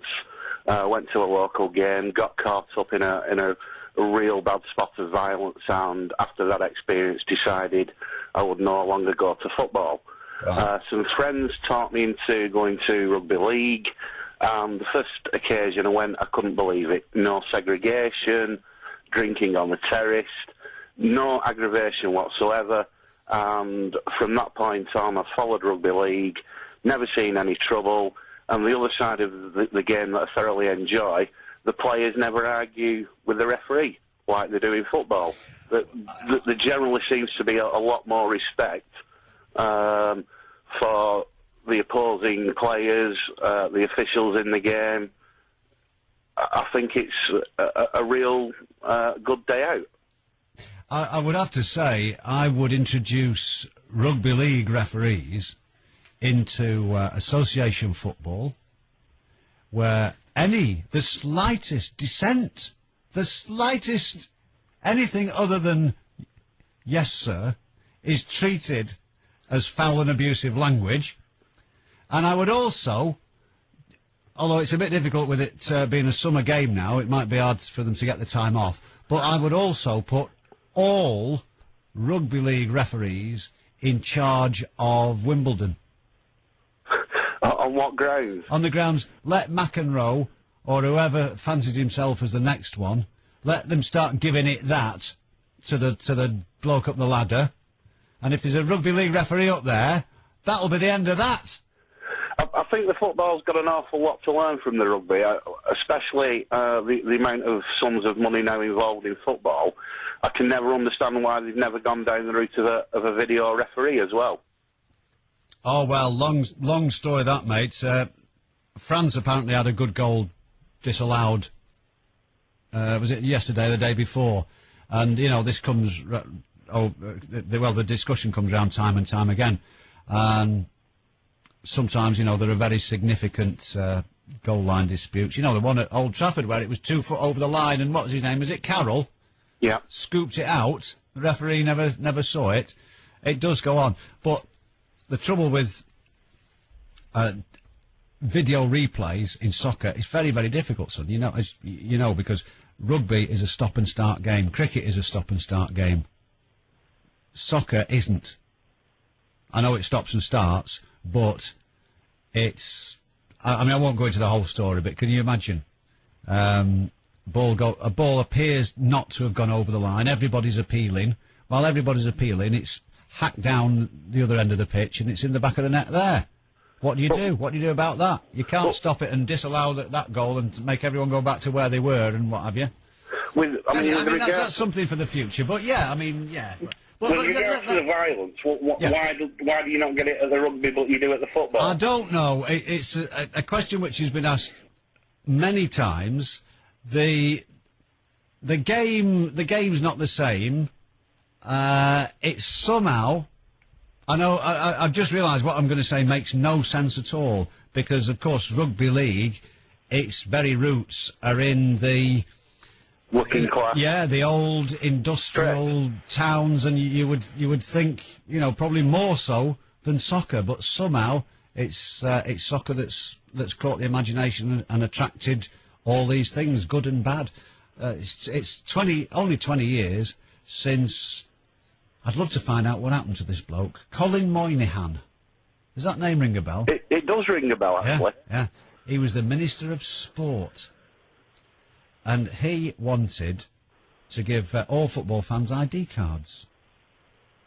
Do you remember that? But same again, I don't think that would ever eradicate the problems that you have today. Oh, no, ID cards won't solve anything. That's why there's such a why there's such a joke. But yeah, I mean, they wanted to... he, and in particular Margaret Thatcher, they wanted to shut football down completely. It'd be lovely to find out what he's doing now. He probably got a major honour for his thorough and intuitive research into the problems of association football, none of which have been put into practice, but he was probably given a lordship on the strength of it, and he's now carrying on voting on matters that affects the likes of you and me.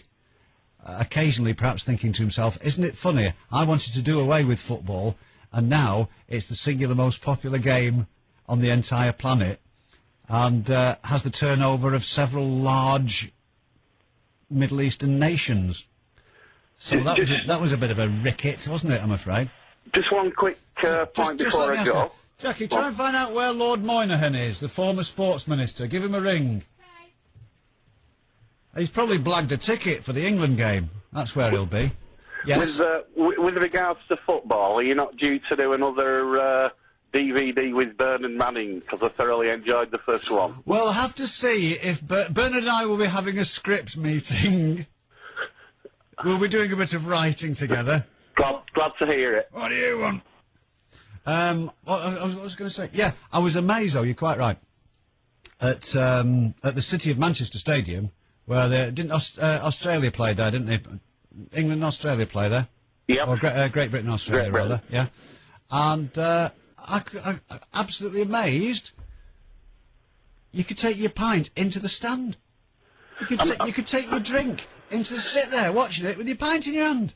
No, I mean, anybody that's ever been down to Salford, it is a very working class orientated game. Oh, yeah. Spectators, but I have never seen any trouble. Like I said, there's plenty of drinking going on. Sure. The opposing team get a try, you applaud, you discuss the game, everybody goes home happy, some more happy than others.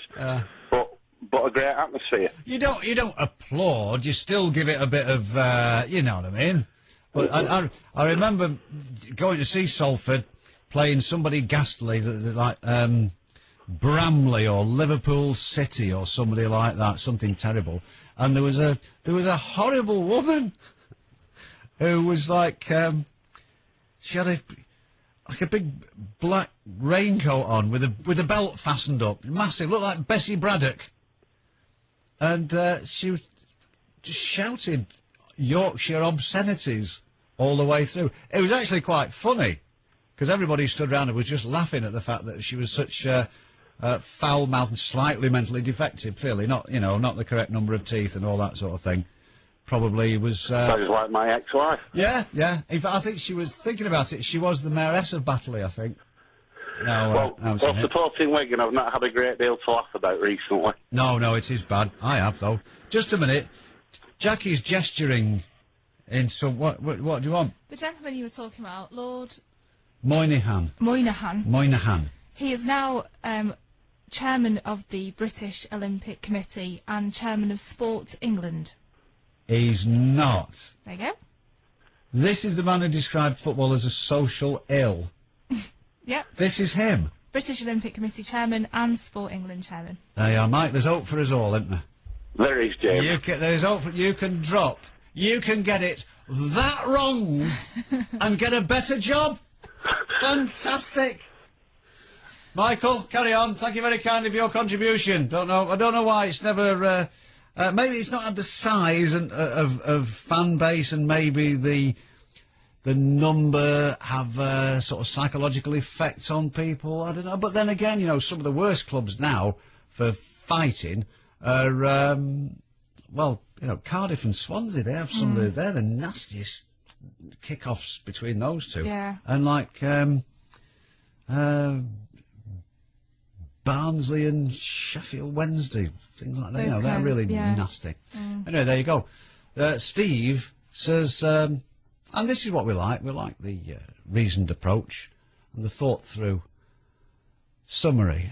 The reason rugby isn't as popular as football is because it's boring. Okay, Steve? Yeah, right. Thank you.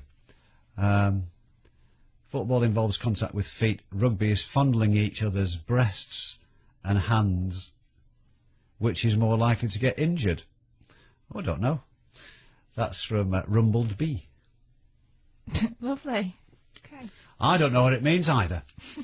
Time for should we have a hiatus? Yeah, let's. A hiatus or lacuna, and at any time you feel like it, 0161 288 0103 to get you on Key 103 with James H. Reeve. Are we due for a bit? Are we having one over the desk in a moment? Yep. Right you are. Thank you.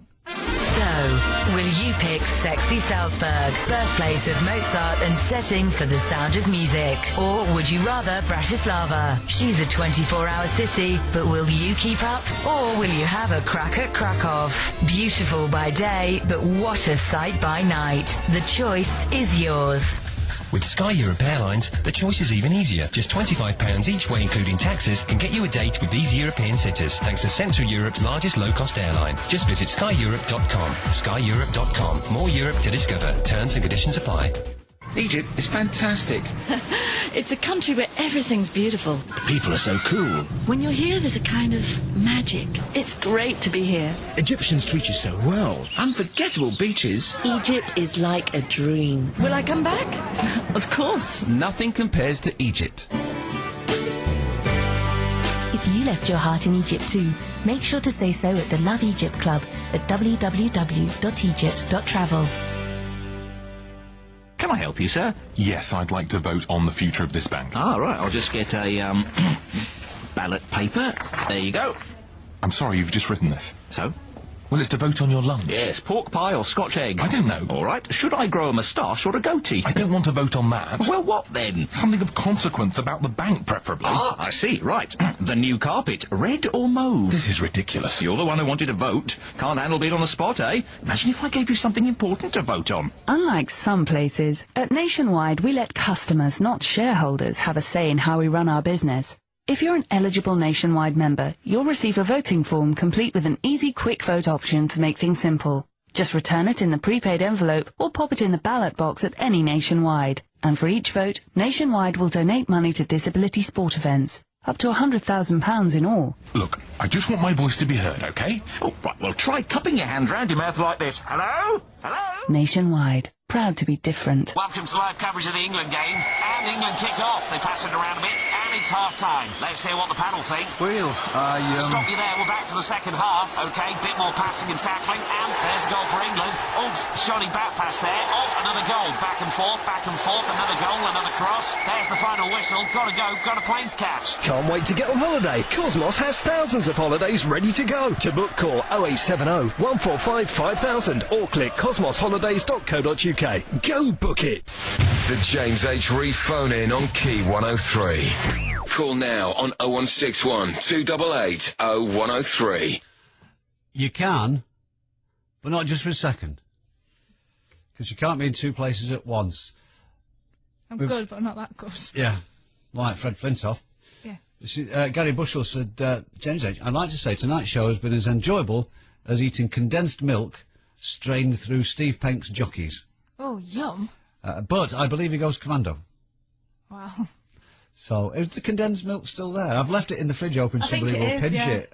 Why? Why do you want someone to pinch it? Well, because I'm not really sure whether it's safe to pour down drains where it might get into the... Yeah.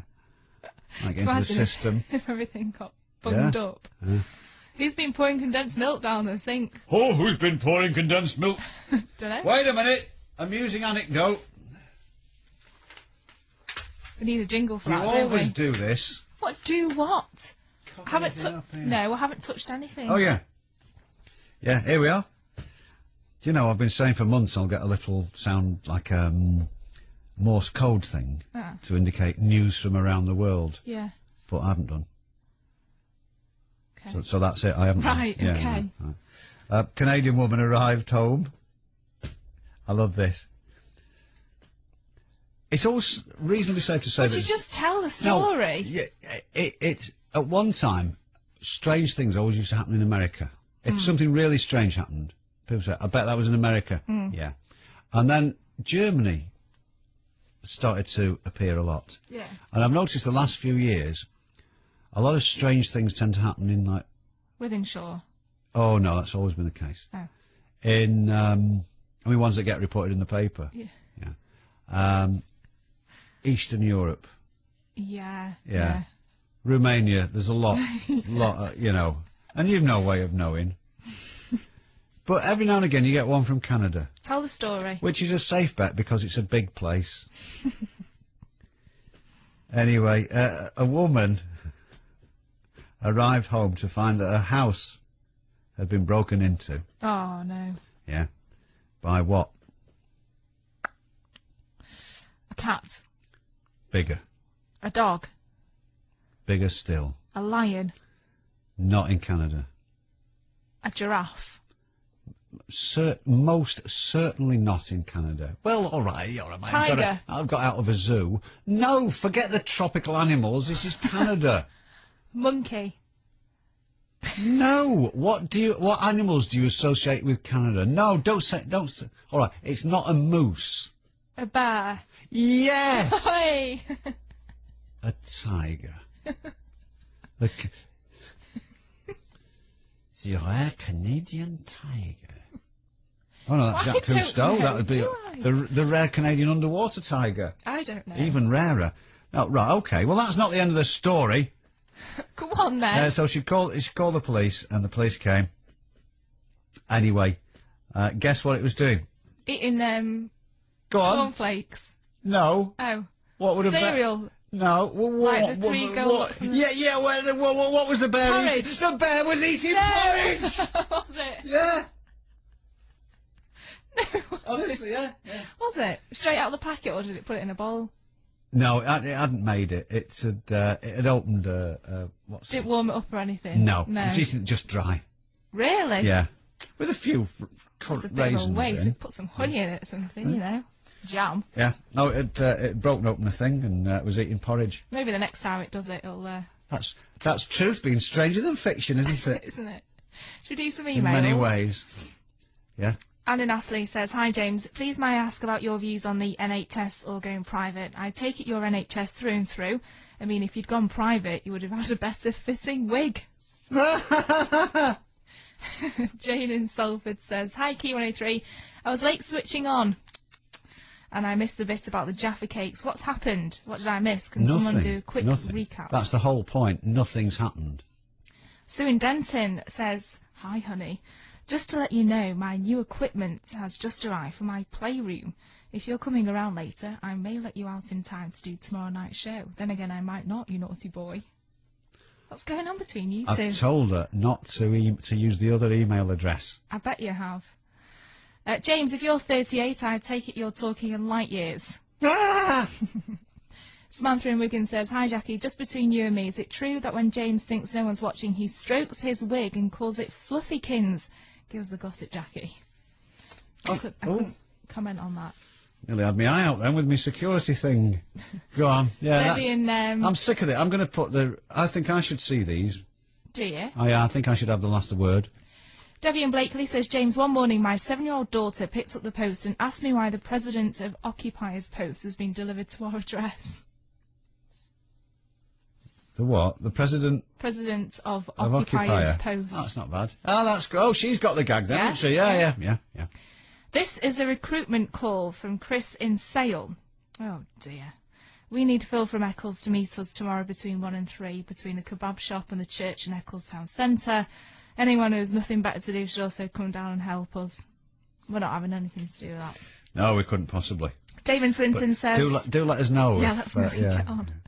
"Hi James, I watched the match and I thought it was a disgrace that the referee didn't give the Invisible Man a red card for that tackle on Owen at the start. What a shocker."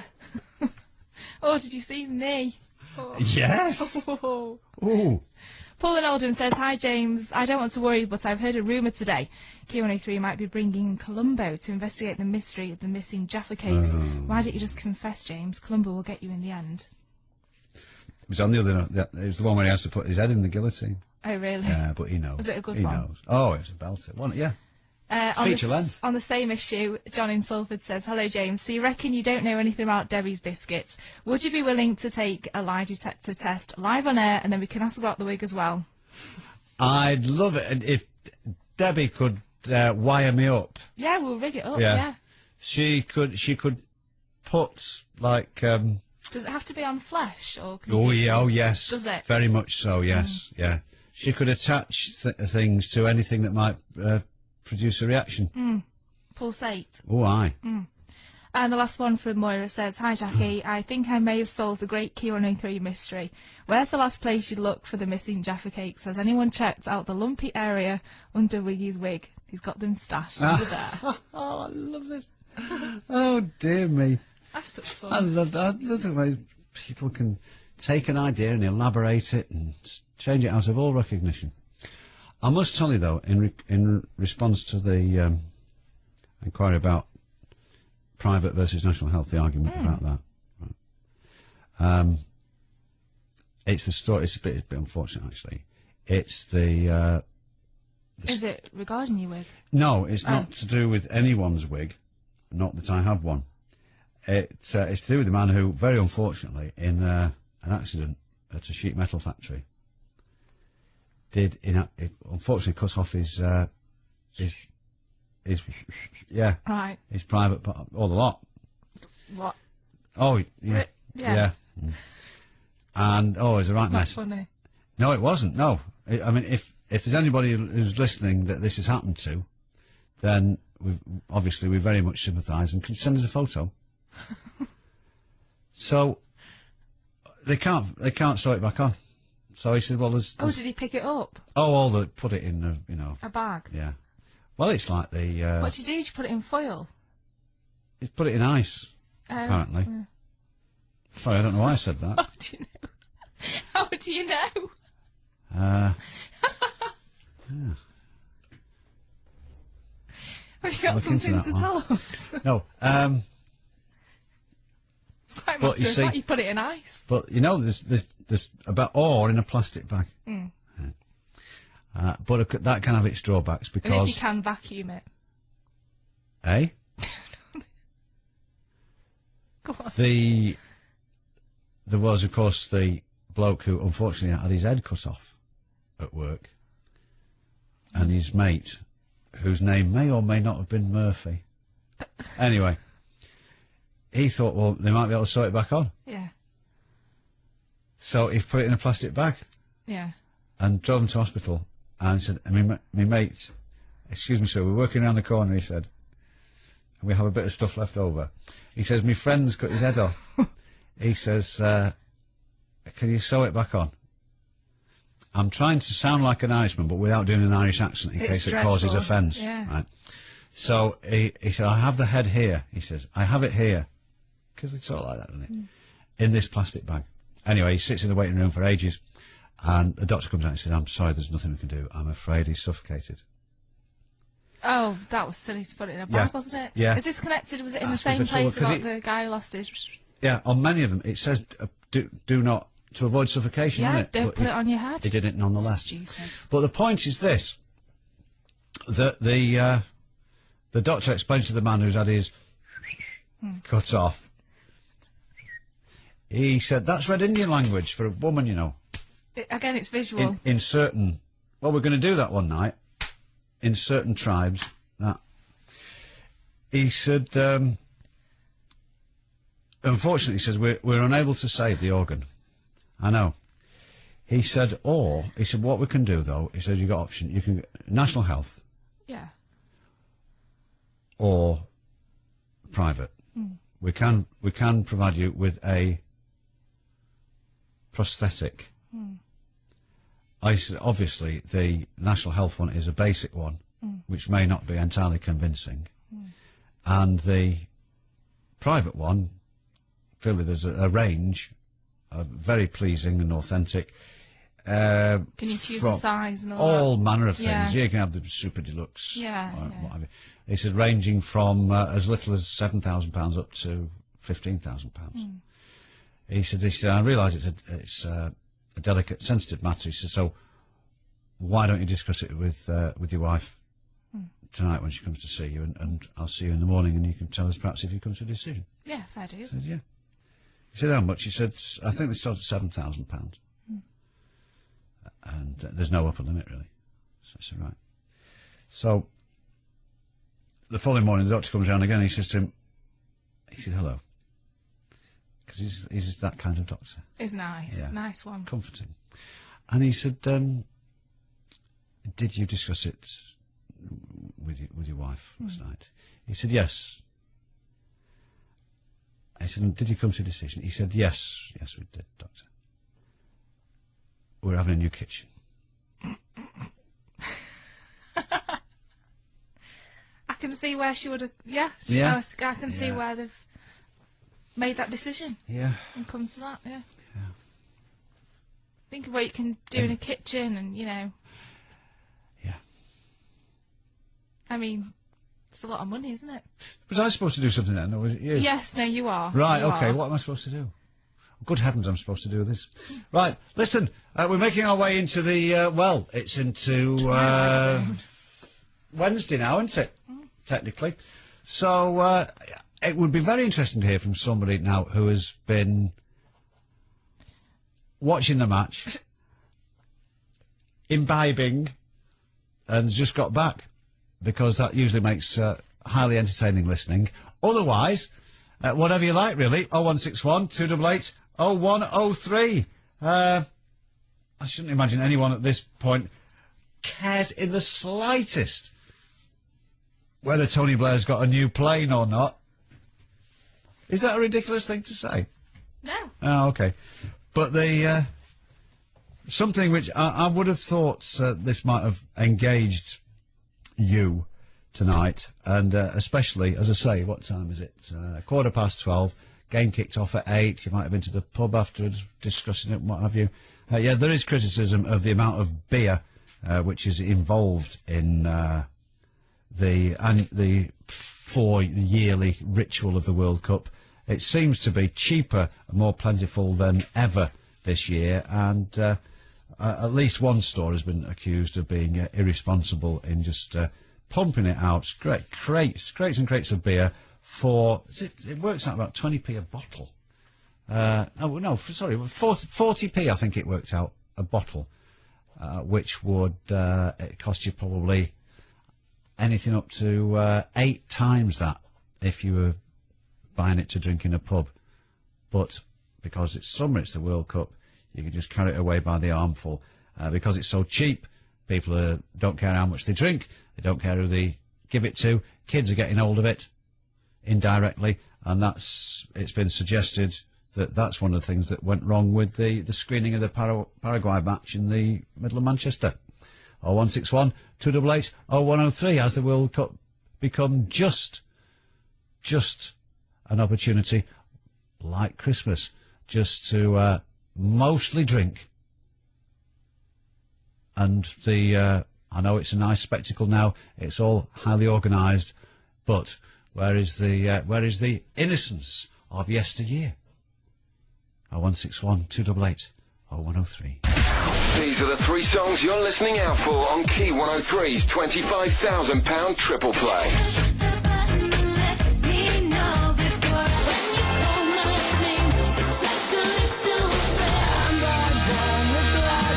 We will play those songs in full and in that order on Key 103 sometime soon. And when we do, we'll be giving away another £25,000 cash. Key 103's £25,000 triple play. On Key 103. G'day, mate. G'day, Bruce. Hey. Yeah, mate. My girlfriend just got this bonza deal on her car insurance from Sheila's Wheels. Oh, that's unbelievable. Straight up, Sheila's Wheels car insurance for women. No, I mean, it's unbelievable you've got a girlfriend.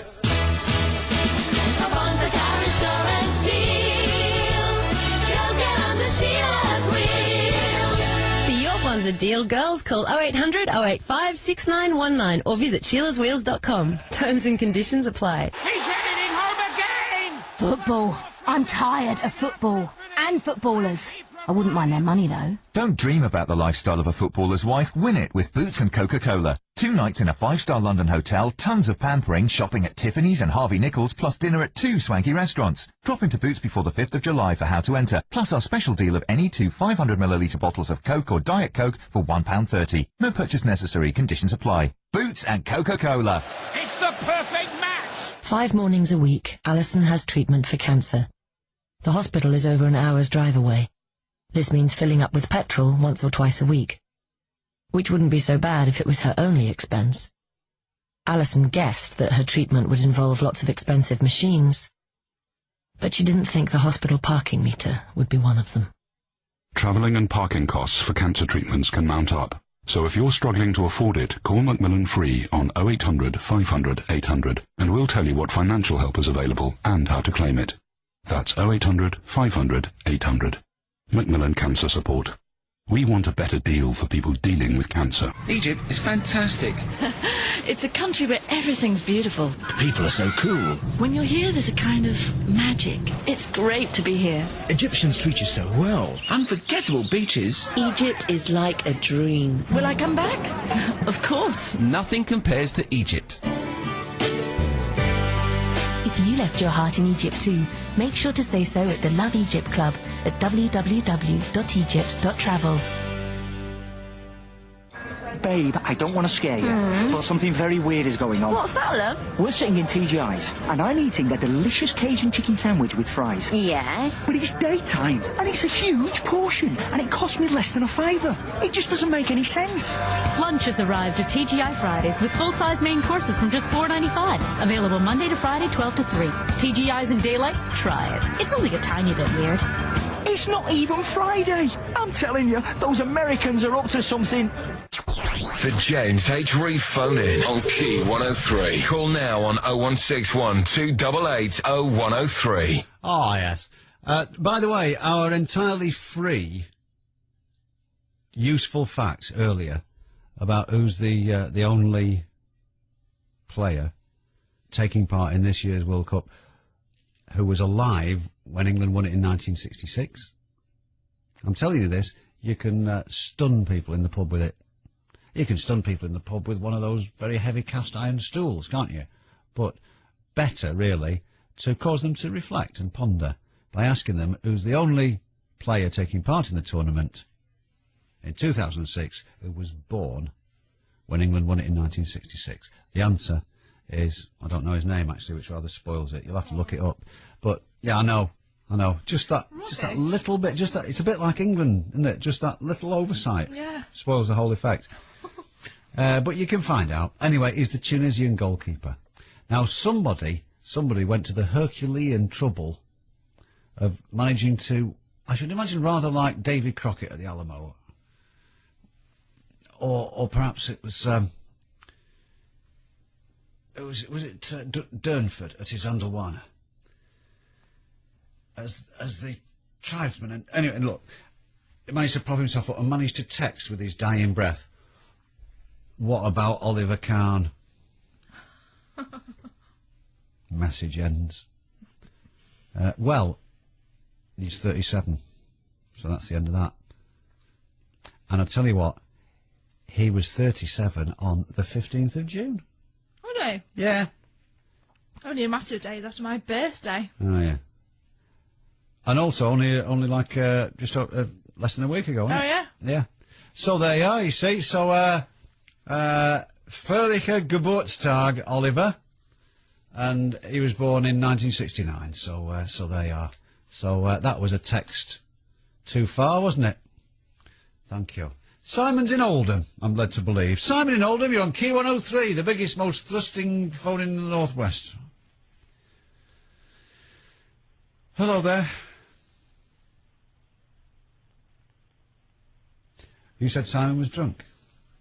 Oh, well, God, did don't. I? No. Are you sure? No. You can hear him there. Simon! No. No. He's fallen asleep. Yeah, he's all passed out. May have choked on his own vomit. Well, these things happen. It's all in a day. Harry Curry says maybe Jackie's Norse god Odin. Perhaps he lives in Canada with all the monkeys. The Canadian monkeys. Yeah. Can't be ruled out. Thank you. There was actually a very serious message earlier, which I can't find now. But it was, but can you bear with me while I find it? It will take but a second. Oh dear, yeah. Honestly, it will. It was to do with the preamble to the World Cup. Now, where was it? Oh, many thanks, by the way, to the enormous number of people who, I'm sorry, it was just one of those chance remarks. The person who used to say, "the plane," was, well, there are various descriptions of him. Thank you to Graham in St Helens, Andy in Rochdale, Leslie from Hyde, Anne in Haywood, dee. Variously described as the tattoo in Fantasy Island. It was clearly from Fantasy Island. It was Tattoo, the dwarf, the little bloke, and somebody actually went as far as providing his name. But I can't find it now. Anyway, he did it. It was strange, like the little midget guy. Not an expression that we use these days. Tattoo, Tarto. Tarto?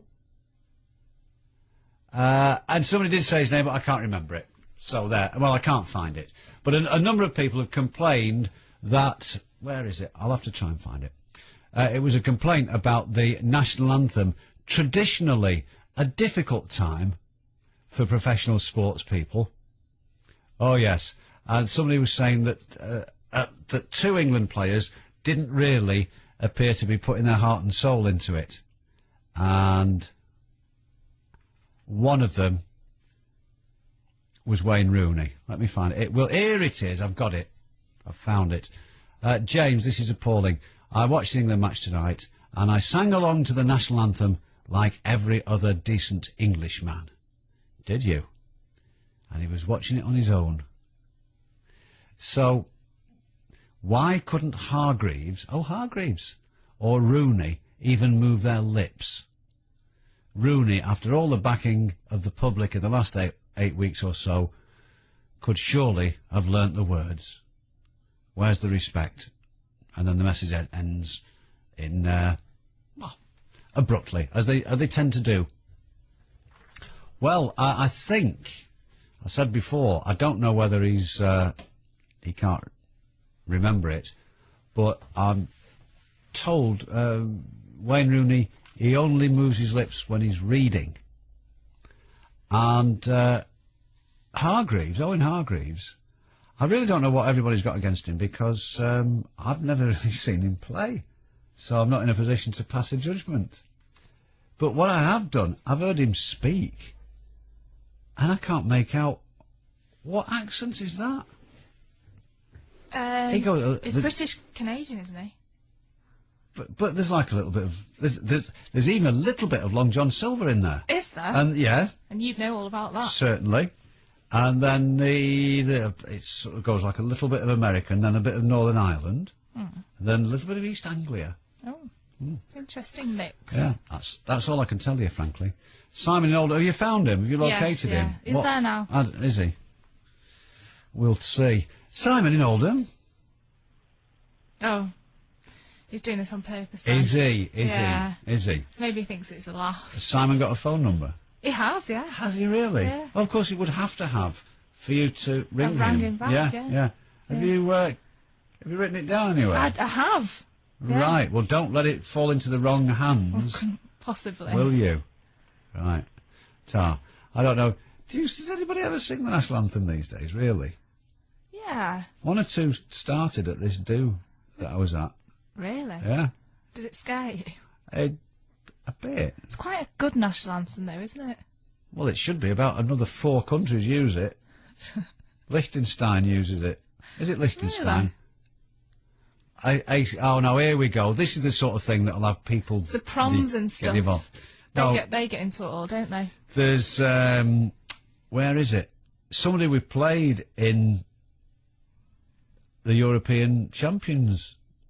Who did we play? It was somebody like Liechtenstein, or a tiny, tiny country has got the same tune to the national anthem. Different words. Well, presumably, yeah. They will sing it in their own language, I would have thought. And I thought, actually, well, what do they do? Do they play it twice? It's the same tune with different words, so do they... It would save time and everything, wouldn't it, just to play it once? And then everyone could sing whatever words they thought were appropriate. So I actually checked up, and who was it? Was it Liechtenstein? I'm sure, we did play Liechtenstein. Anyway, what actually happened at the match was they played it twice. They played the same tune twice. So there. And somebody will tell me now which small, ill-regarded principality it is, but they've got their national anthem's the same as ours. So no, right. The Scottish national anthem Flower of Scotland. That was written in about 1974. That's a fact, Tom. Still news coming in. No, it's not. That's a horrible computer mistake, and not my fault at all. So I deny all responsibility. Goody gumdrops, Ta. We're going to do two things now. We're going to line up a punter and also make a mental note that once, I mean, heaven forbid, that Phil should, in any sense, really be killed, that Simon from Oldham is next. I don't mean next on the show, I mean next to be killed. Just a light-hearted remark. In no way recommending it. Thanks. Listen to these now. Key 103. Egypt is fantastic. It's a country where everything's beautiful. People are so cool. When you're here, there's a kind of magic. It's great to be here. Egyptians treat you so well. Unforgettable beaches. Egypt is like a dream. Will I come back? Of course. Nothing compares to Egypt. If you left your heart in Egypt too, make sure to say so at the Love Egypt Club at www.egypt.travel.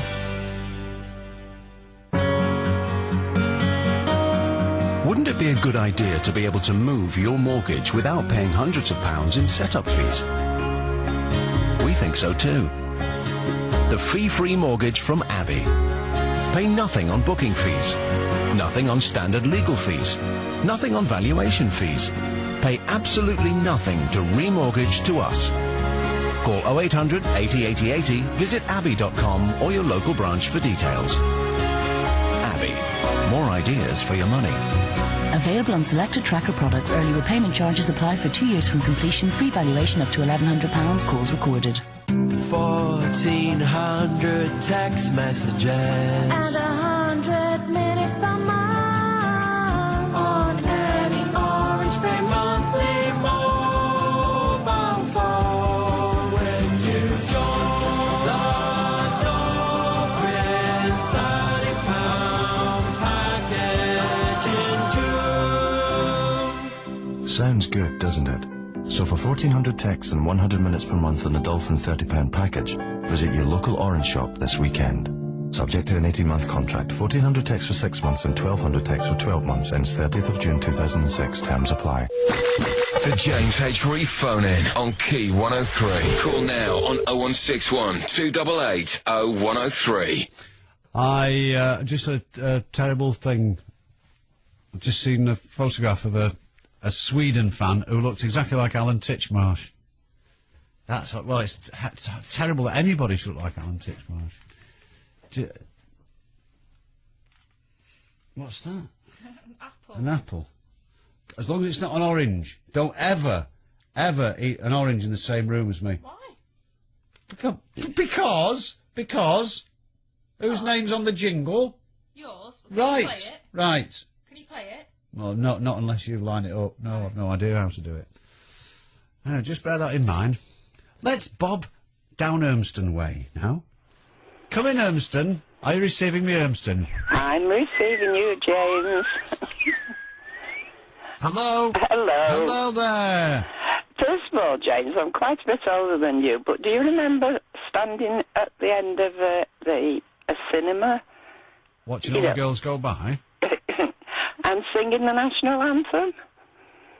Do I remember doing what? You know when you used to go to the pictures, and at the end of the pictures, they always played the national anthem. That was the tradition for many years. It certainly was. Yeah. But it usually led to a bit of a stampede, didn't it? Yeah. All rushing out for the last bus. Yeah. Now, actually, James, what I wanted to speak to you about was we're referring to Dave Ward last night. Dave Ward. Diddy Dave. Yeah. Or Curly Shirley. Yeah. Yeah. Well, I don't think he's ever thought of himself as Diddy. No, it's my little nickname for him. Oh, you must know him better than I do then. No, I think they hadn't renewed his contract for a little while, and he was at a loose end. Yeah. And I worked in a cafe in Urmston, and Dave used to come in and give a hand. Oh, I heard about this. Did you? This was Dave Ward's equivalent of his. This was like his George Orwell period, wasn't it? Yes. Down and out in Urmston and Davy Hume. Yeah. Yeah. Well, he used to come in the cafe, and first thing did make himself a cup of coffee. Yeah. And I must say, we had the cleanest ashtrays in Urmston, because he used to make sure everyone on the tables was always clean.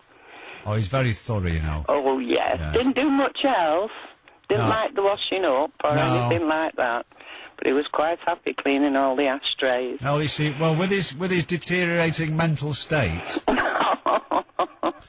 he was probably constantly cleaning them. Yeah, he was. Yeah, he does have a bit of obsessive-compulsive disorder, does Dave? I think he might have, you know. He'd be furiously polishing them with a Kleenex.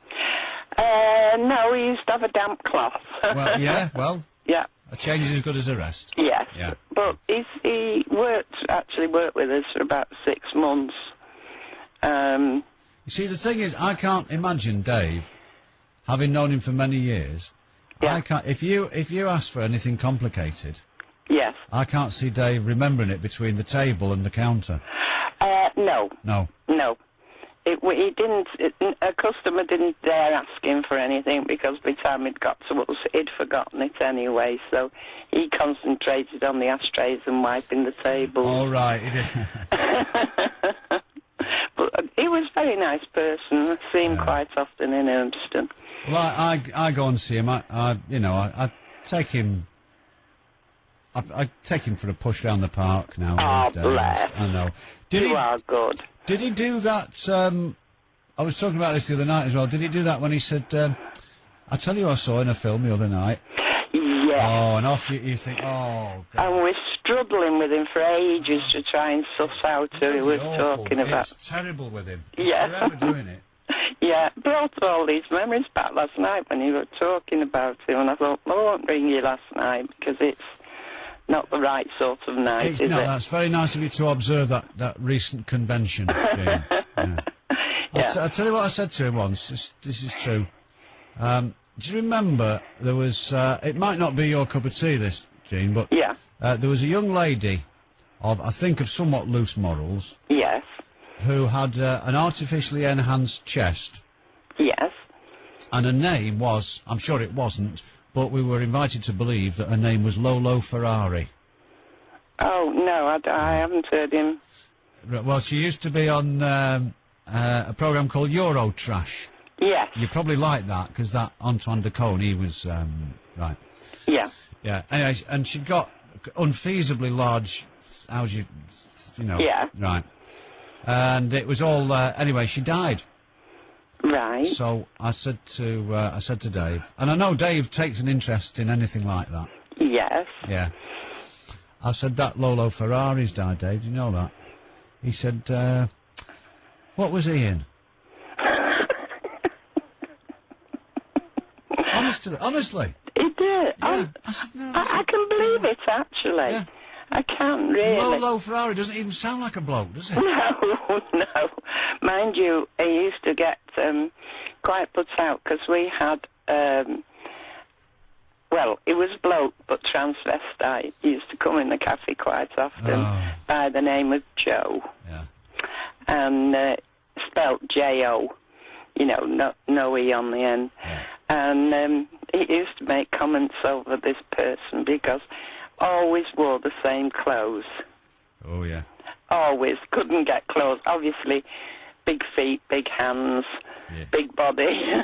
Yeah. And couldn't get clothes, obviously, to fit her that was reasonable, Yeah. And he used to make him laugh, the fact that this Joe used to come in and actually went to our toilet, which was just off the main cafe, and left the door open, and we all laughed because he was actually stood up at the toilet but dressed like a woman. Yes.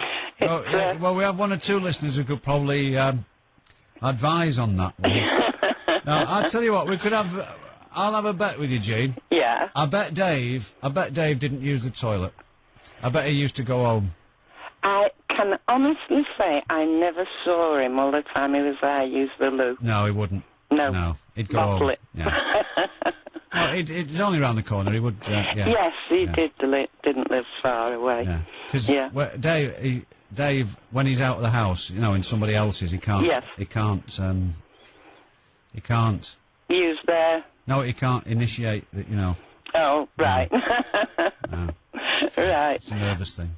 Yeah. Right. It's been very nice talking to you, That's very, James. very nice indeed. I'll tell. Is there anything all right? Have you found anything missing since he left? No, unfortunately, the place is closed now. Oh.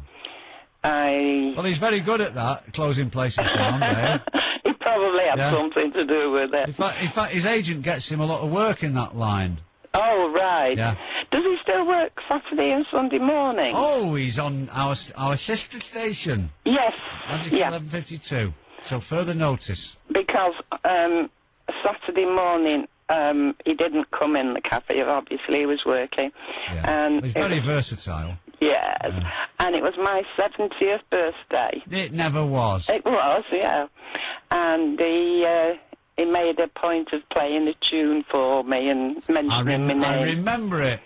I remember he played. What was it he played? The old grey mare ain't what she used to be. Something like that. I think yeah. it was. That's yeah. right. Yes. Yeah. I was moved to tears. Oh, bless. Yeah, I know. I thought. Yeah. So no, I didn't give up work till I was 71. Well, you weren't locking up then. What's the matter with you? I just enjoyed doing what I was doing. God blimey, I've never heard such talk. No, it was nice meeting the customers. They were more like friends and that, so it was great. Got me out of the house.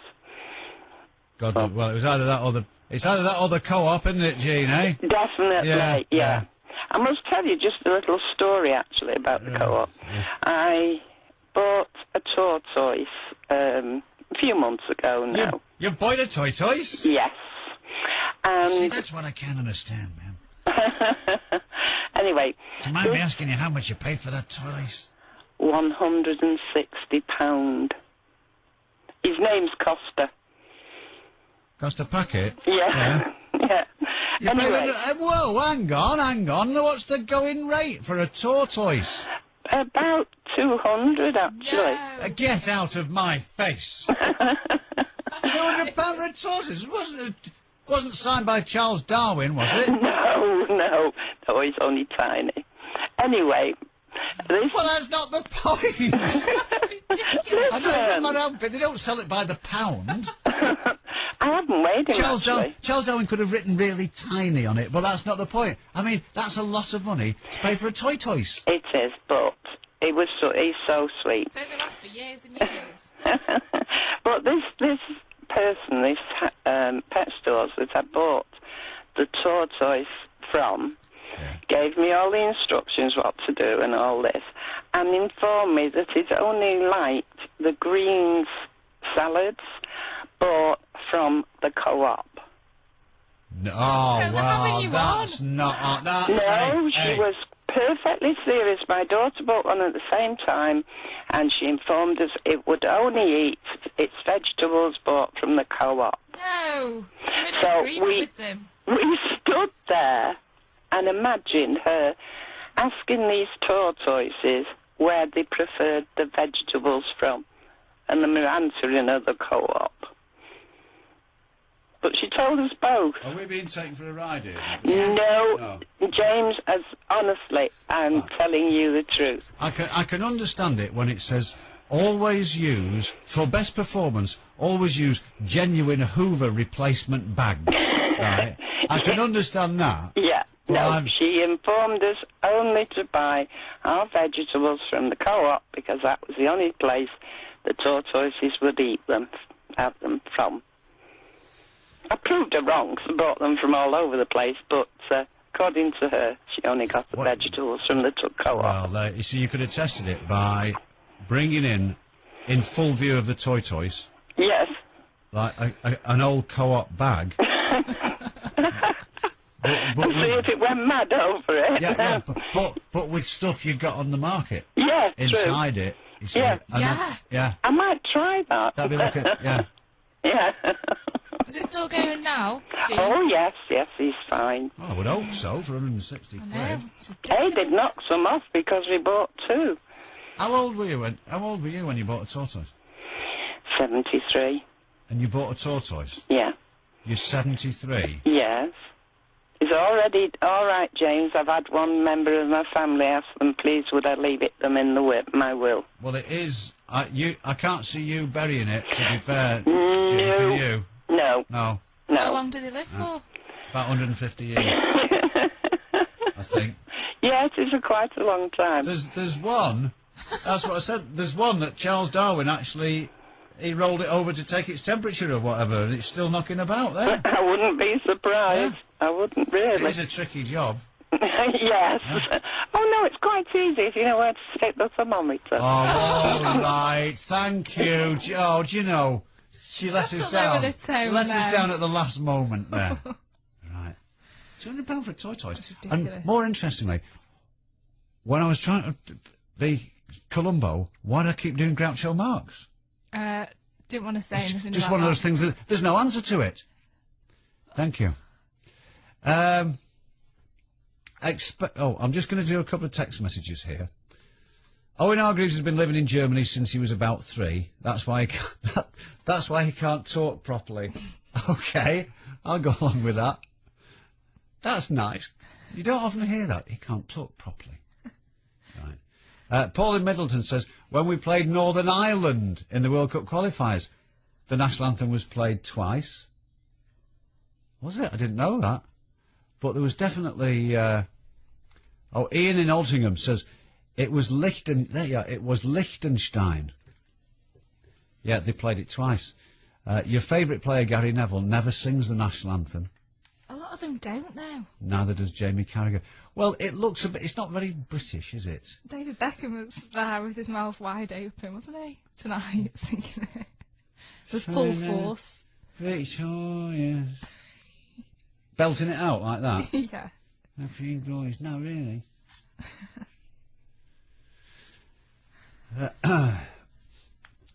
I don't understand this one at all. Rooney must be the most intelligent in the team. Why sing for the Germans when he's playing for England? Does that make any sense for you? No, not at all. No. Oh, it's... Aha! It's a reference to our Queen being a member of the House of Saxe-Coburg-Gotha. Right. Oh, thank you very much indeed, sir. Or madam. Probably, sir. Oi! I'm just going off the handwriting. And what else is there? The national anthem sucks. It doesn't represent the country much. All about the Queen. What a load of puck-puck. Puck-puck. Yeah. That's a foreign word. That's Adam from Oldham. That's it, really. Should we have a word with Stuart in Whitefield? 10 minutes to 1. May as well. Are you going to do any arithmetic in the near future? I certainly am.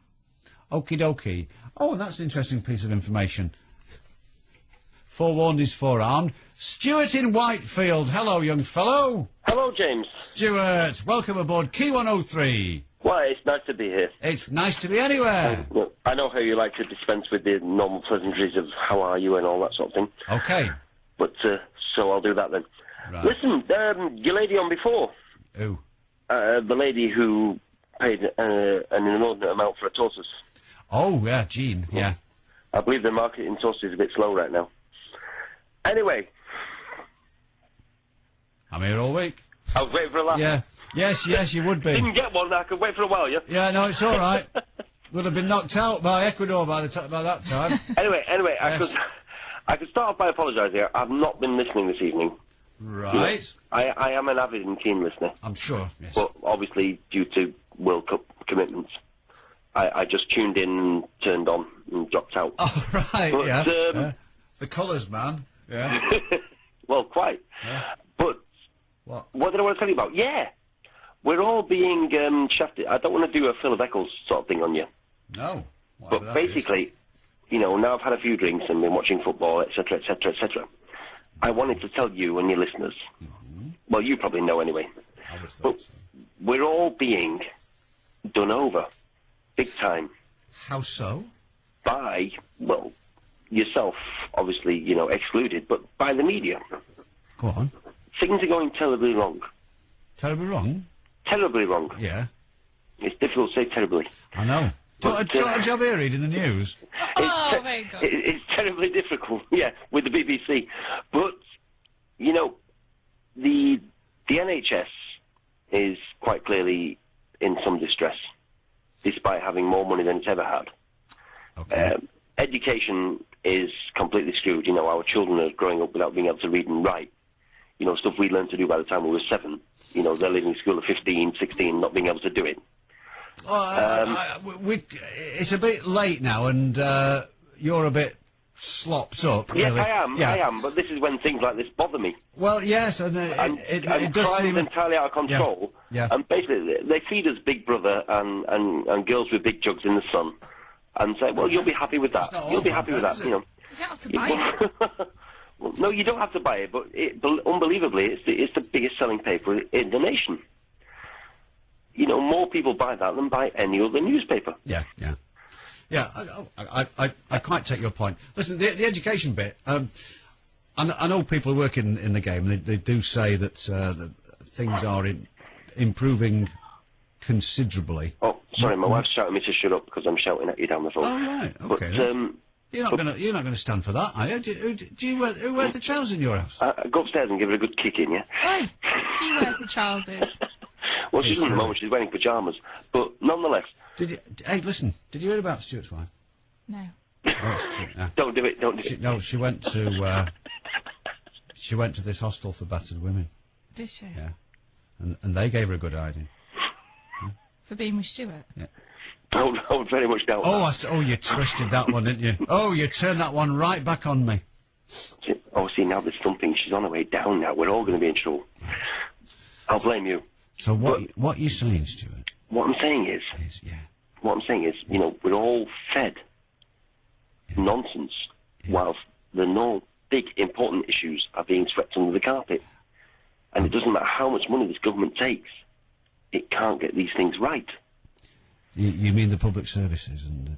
Well, quite the big public services: transport, health, and welfare.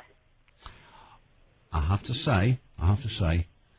And I don't want to get jingoistic and start talking about immigration. That's another matter. But basically, they keep getting these things wrong and wrong and wrong again, and it's all to do with bureaucracy.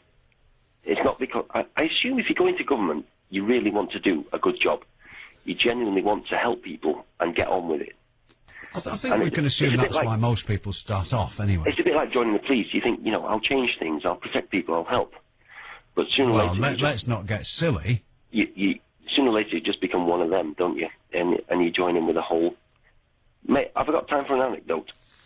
I think one of the things we'll look back on in years to come is the lack of Stuart anecdotes. Yeah, is what a pity.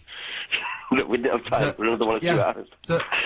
That it all came to Stuart in a blinding flash. How to sort it all out. Unfortunately, at 5 to 1 in the morning, and the following day he couldn't remember a word of it.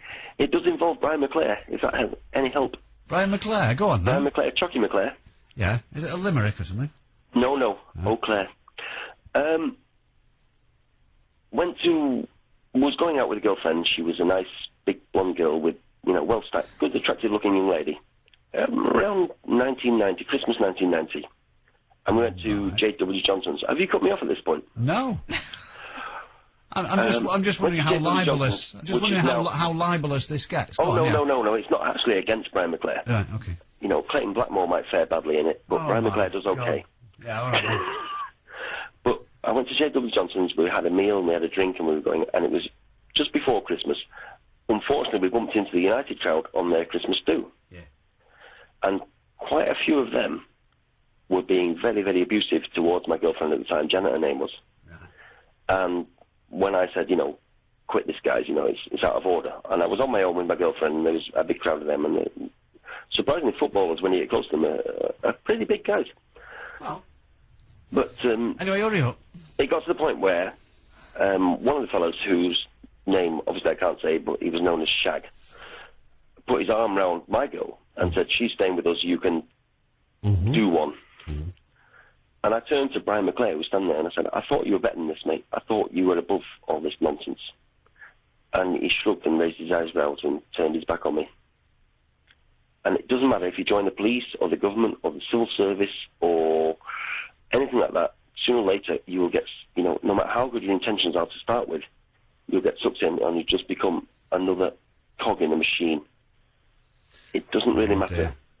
Basically, listen, Stuart's... you can't win. Yeah, all right, Stuart's very depressed now. Very, very depressed.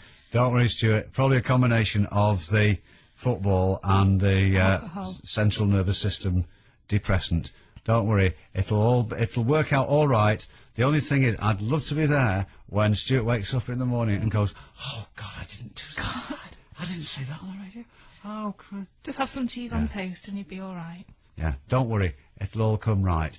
Shall we? We better wrap up now, hadn't we? Certainly must. Yes. Yeah, we better wind things to a this, that, and the other. Okay. Well, we'll soldier on then. Look forward to Ecuador, and also to another 3 hours in each other's exciting company from this evening at 10 p.m. In the meantime, after the 1 o'clock news, you've got an hour of non-stop music, and then you've got 4 hours, I tell a lie, of Sam Walker to take you through till 6 o'clock in the morning. Till in the morning, win money, yada, yada, yada. Nothing could be nicer. I am thanking you.